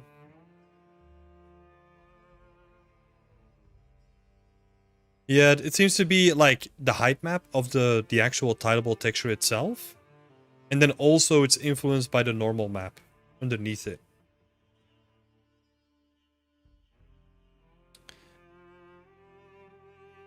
So let's have a look. RVT. I can kind of tweak like the normal influence of it.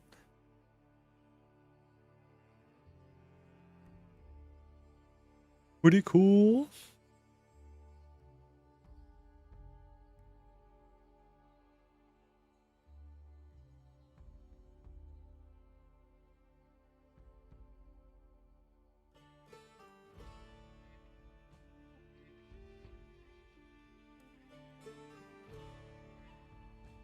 So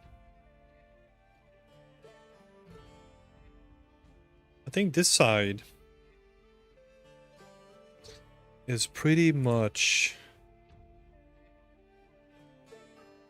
done. The only thing that we still need to do is make the rocks.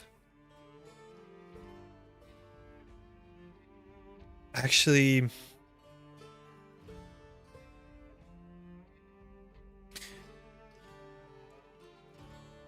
actually thinking.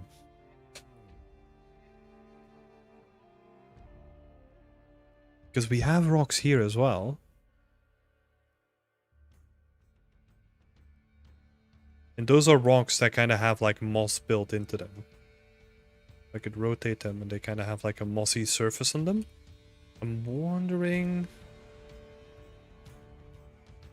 I think those could be enough, right? I think what we can do is actually just make like a different shader where they don't have that much moss.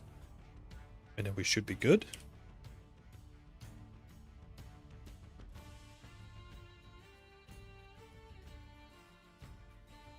I think I'll do that instead. We can save on making something from scratch. I'm definitely going to do it. So we got large, medium.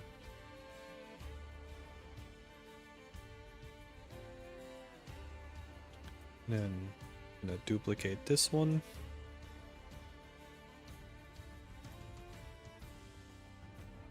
Rocks base. I'm going to slap that on here. And then... Hey, Carl! Thank you so much for subscribing. We're gonna see maybe a little bit, but not too much.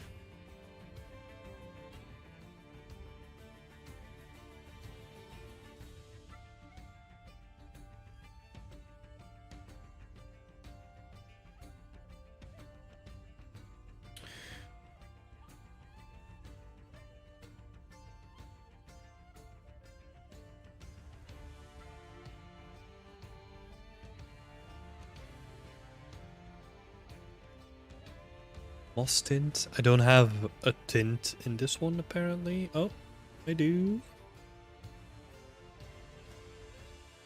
Oh, but it's not set up. What is that? Base color pick.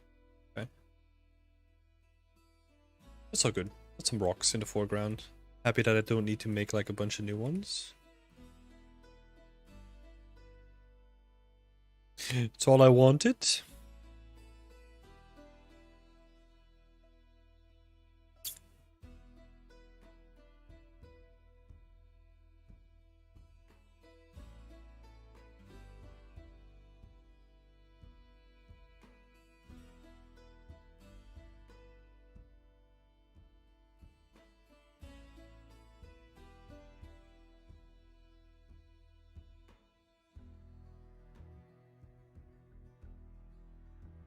doing like a quick pass, getting some stuff into place.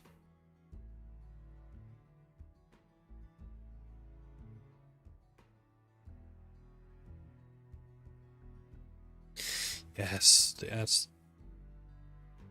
a nice bit of variation to it.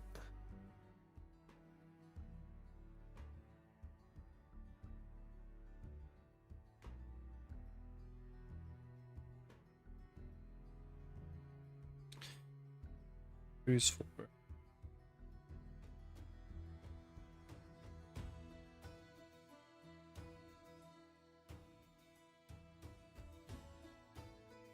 Oh, RVT fixed itself. Nice.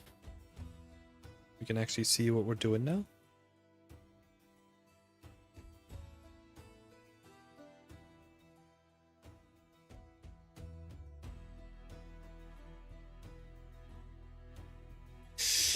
Yes.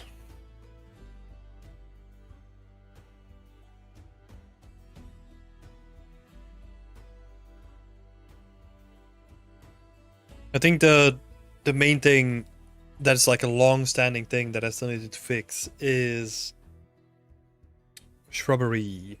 So like little plants that kind of cover up like these areas. That would be really nice. Because right now we have like saplings, we have small trees and big trees, but we don't really have anything to kind of cover up like the bushes, right? Like bushes would be really nice. So might have to make that soon. Maybe I've been thinking about the idea of maybe we could reuse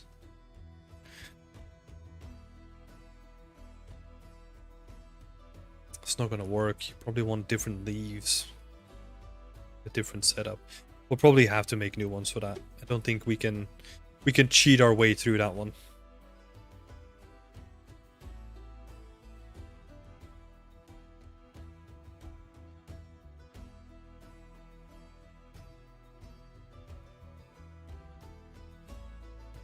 Because I was thinking maybe we could use the sheet that we set up for the oak, but then yeah, those are going to be used for oak trees, right? So kind of don't want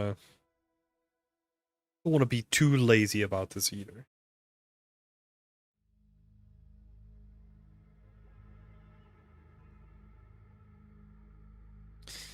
Nice, nice, nice.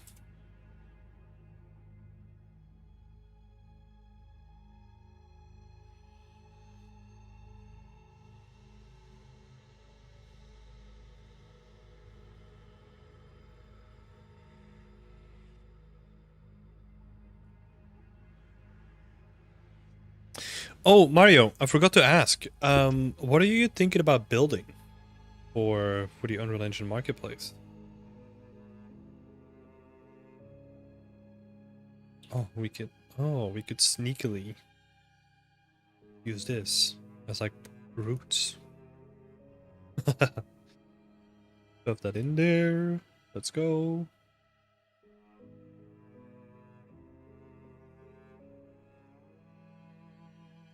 Oh, screw it. Well, let's do it.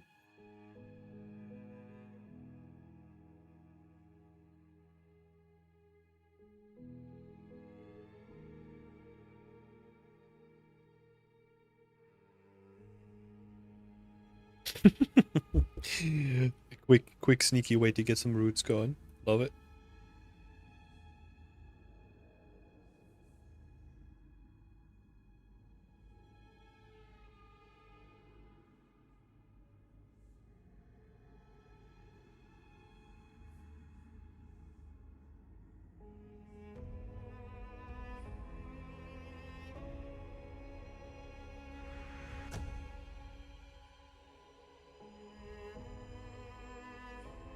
Hey Ton, welcome and thanks for becoming a member.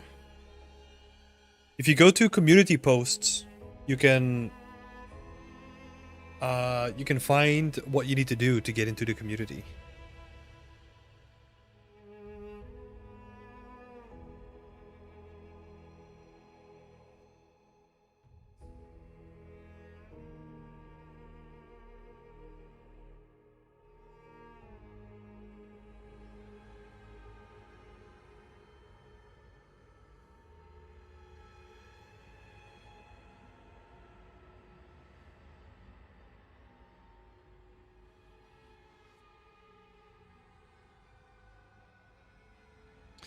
Only way to join.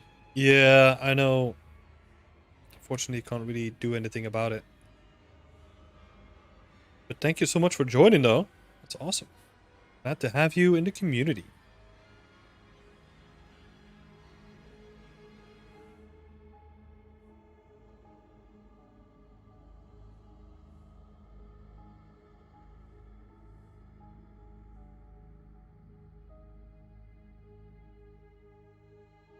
Gotta be careful with putting too many trees here. Don't want to obscure too much.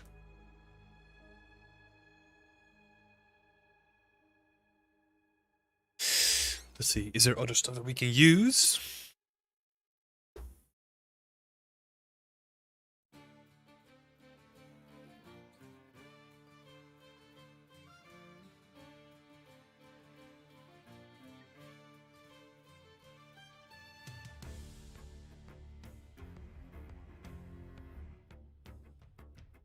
Doing a small asset pack to start with, but I'd like to get into building environments down the line.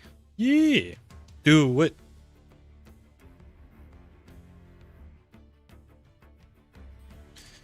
Oh, maybe...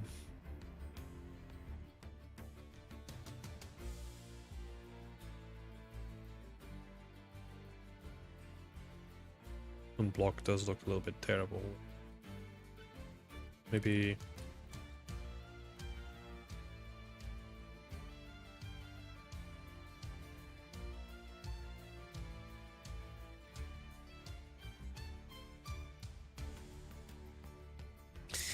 Oh, Daniel.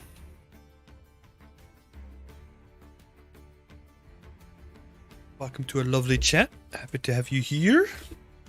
How are you doing?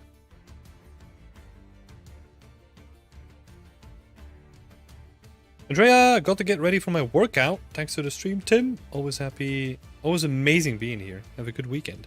Yeah, it's always nice to have you here as well, Andrea. Thank you so much for being here. And good luck on the workout. Have a nice weekend to you too.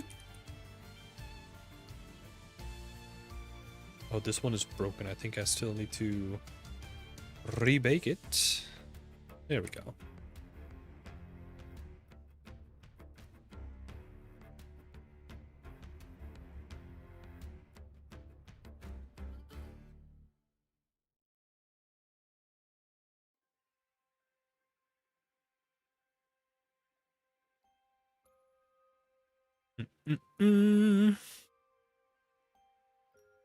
That's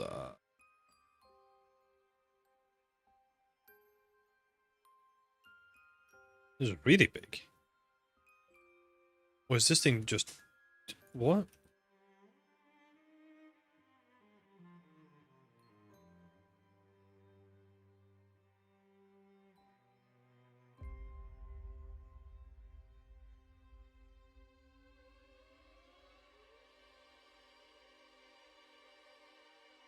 I think we need like smaller trestles for this guy.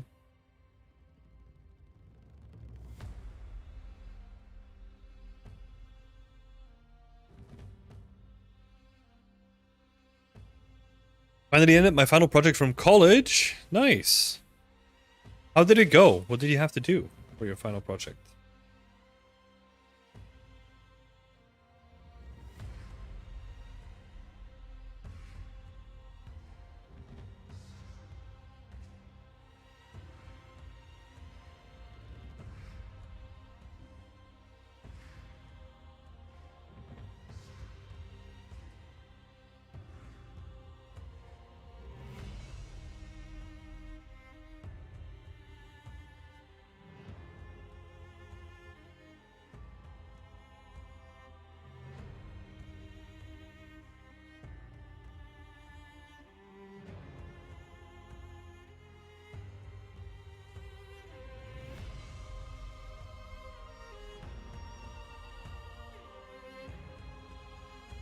So now we're getting like a little bit of a separation between these two. Oh.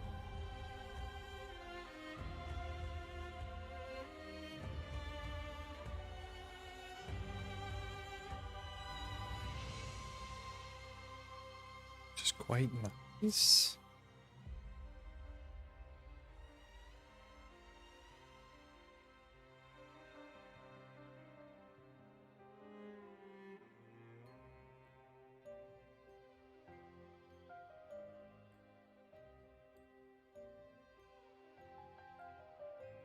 Concept plus 3D environment, from my experience, it went really well. How can I send it to you to have a look?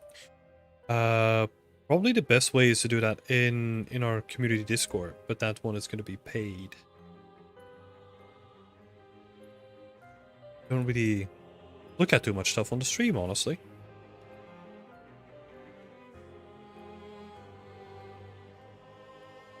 Unless if it is for feedback every Wednesday. Be more than happy to look at it then. But that's also like a member exclusive as well.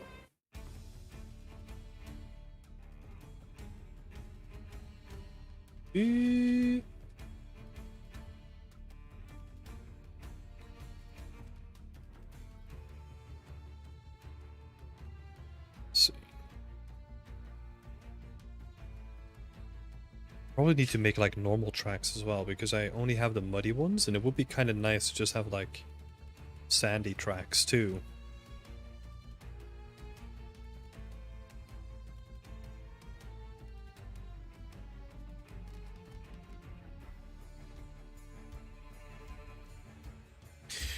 Worth every penny! Let's go! Thanks, Populous.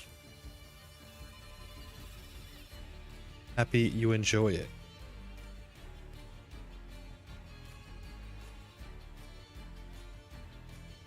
Also, Tim, I got myself the Zen UV add-on, and honestly, the add-on is just amazing. Ooh, that's awesome. Yeah, I don't use it that much, but like I do use it on my trim sheet, like occasionally. And if it works, sometimes it just works from the beginning, and then it's really nice, you know? Saves you a bunch of time. No, don't want to do that.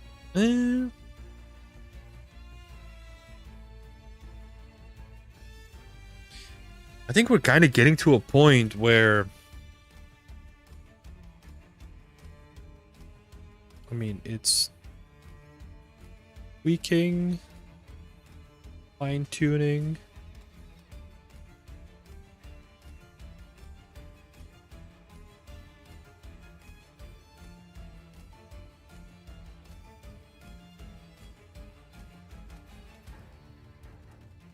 Oh, no, I'm meant to sculpt this.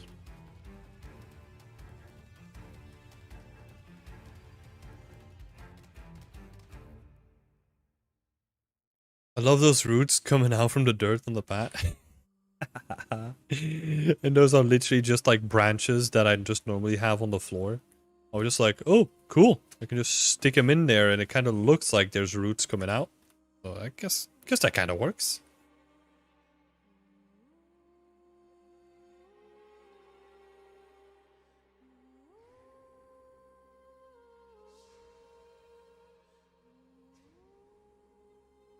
But it just showcases that you can do a lot with a little, right? Because like individually those meshes don't look that great.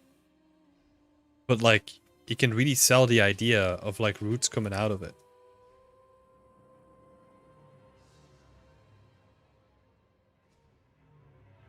Yes, okay.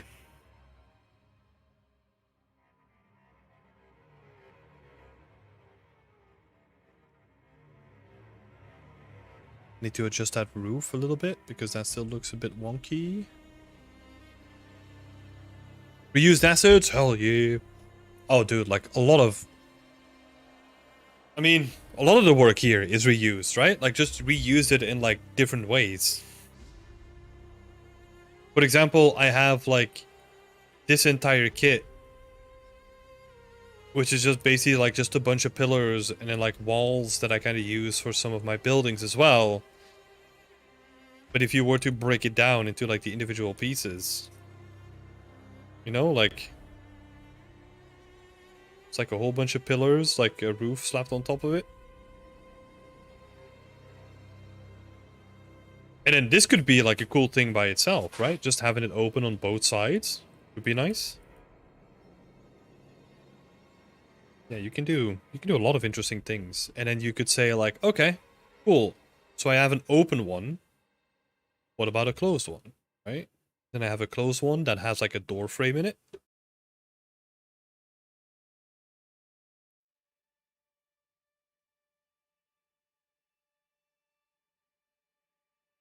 And then I have like a preset with like a bunch of other presets in it, right? So this one is already stock full of stuff. I have storage for like roof tiles as well. Yeah, exactly like Lego. I love it. Same thing here, right? Like I have like stockpile areas, and then I can just throw those stockpile areas like full of other things. Yeah, it's building it up with Lego. I love this stuff. Same thing here, right? Like this is all just like pillars and wooden beams, and like the meshes themselves are pretty simple. But then once you combine it, like it has like a very unique look. So fun to play around with this stuff once you get it done. So fun. A flag on that big tower with cloth sim would look really nice. Yeah, I'll need to... Let's see. Because I haven't done that much cloth yet, because... I mean, not... I can do it, right? It's more just like, what kind of look and feel do I want to go for? Because I kind of got really inspired by this sort of architecture, and it's like super simple, straight to the point, wooden stuff, right? A lot of it comes from like Kingdom Come in this case.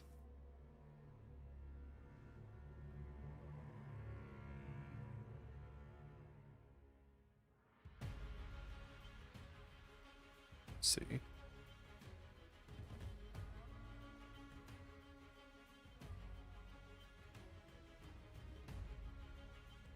Look pretty cool.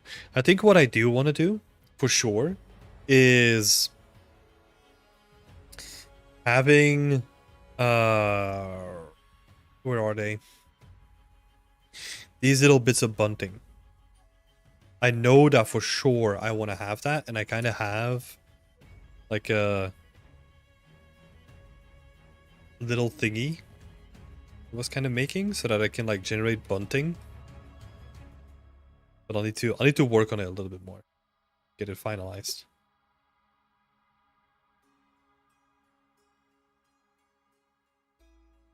You know, the work is serious when the PureRev board takes long to load. Exactly.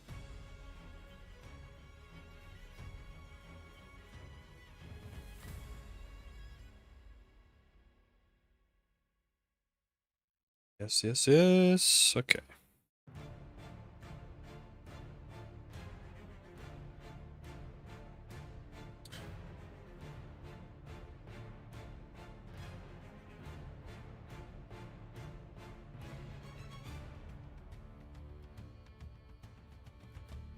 I should have a quick look, like a quick last look at what I want to do. Oh.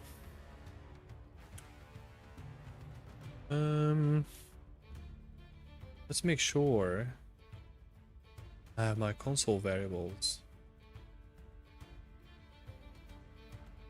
Caching shaders? Oh.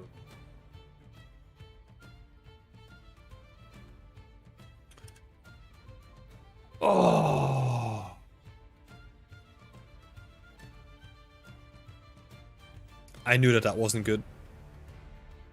And I didn't save. No, no, no. Close without sending. Fuck you.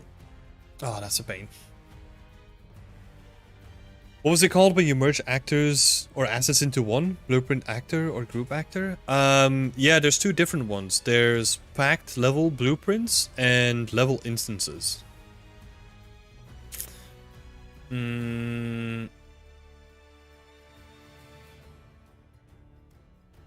Shit, that one sucked. I might have to redo all the work that we've done then.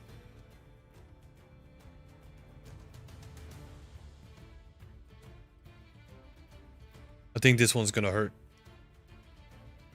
Oh.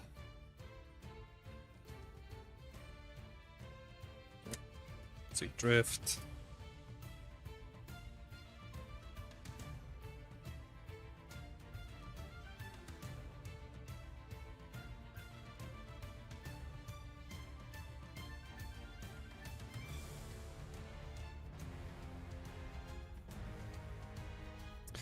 Ooh, I don't like this. It didn't save like any of my camera viewpoints. Fuck, we lost everything.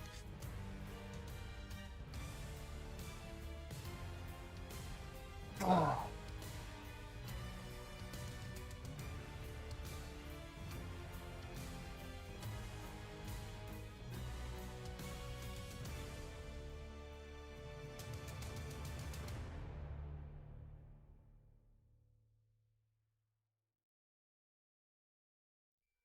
Well, at least we got a screenshot out of it, I guess.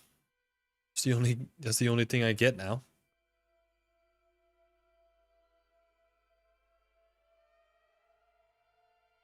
Man,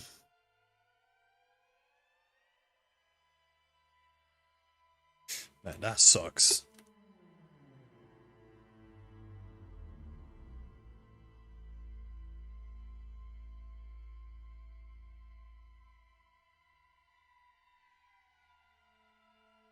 At least your Windows didn't crash. Mine happened yesterday while I was working. I forgot to save my work.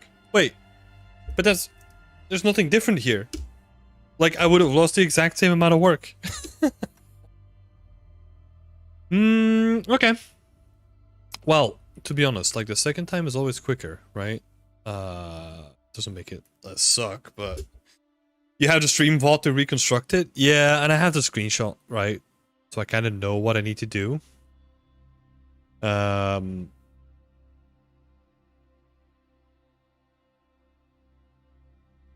was stupid.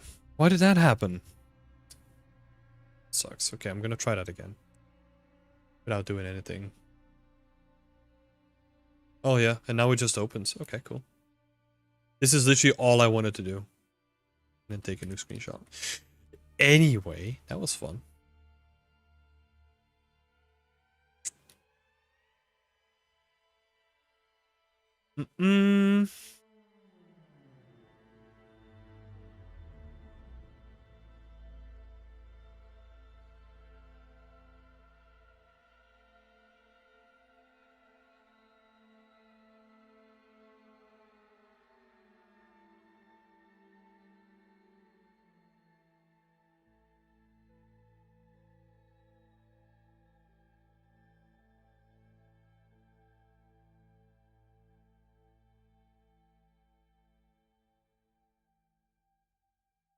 You show the materials set up for your houses you were showing, please. Yeah, sure.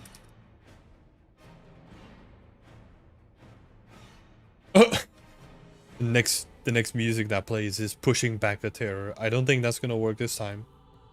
Lost everything. That sucks.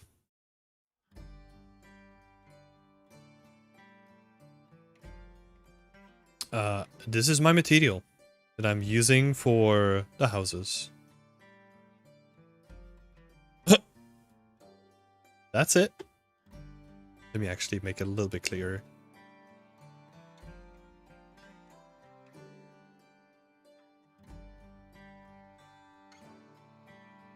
So that's my material that I'm using as a base, and then I layer additional materials on top of it.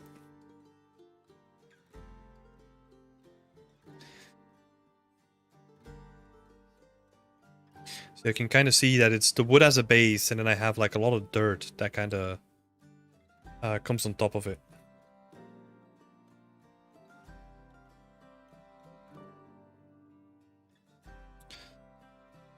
Yes, okay. Well, there's no better way to end the stream, I guess. Kind of sucks, but I'll know what I have to do.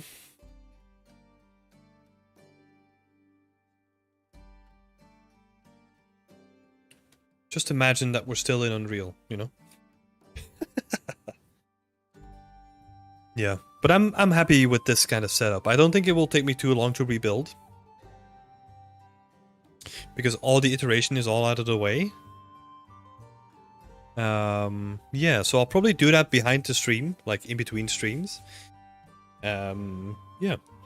For the next couple of streams that are coming up, there won't be a Whip Wednesday because I'm gonna be out on the Wednesday, but I will be back on Friday. So there will be another art stream next week. That reminds me, I'll probably I probably won't have any time to remake the scene. So that means that either next time we do the same thing again, or we do a different screenshot. Maybe we'll do a different one. Yeah, we'll see. We'll see when it comes to it. Maybe I'll get a little bit of time to after the stream to fix it. Yeah, but we'll be back next week with another art stream, and in the meantime, have fun, everybody. Thanks for popping in. Thank you so much for all the great questions, all the great discussion points. It's always nice to have so many people like engaging and asking a lot of questions. So thank you so much for that. Really appreciate it. And then, yeah, I'll see you on next Friday. Stay creative, everybody. Bye-bye.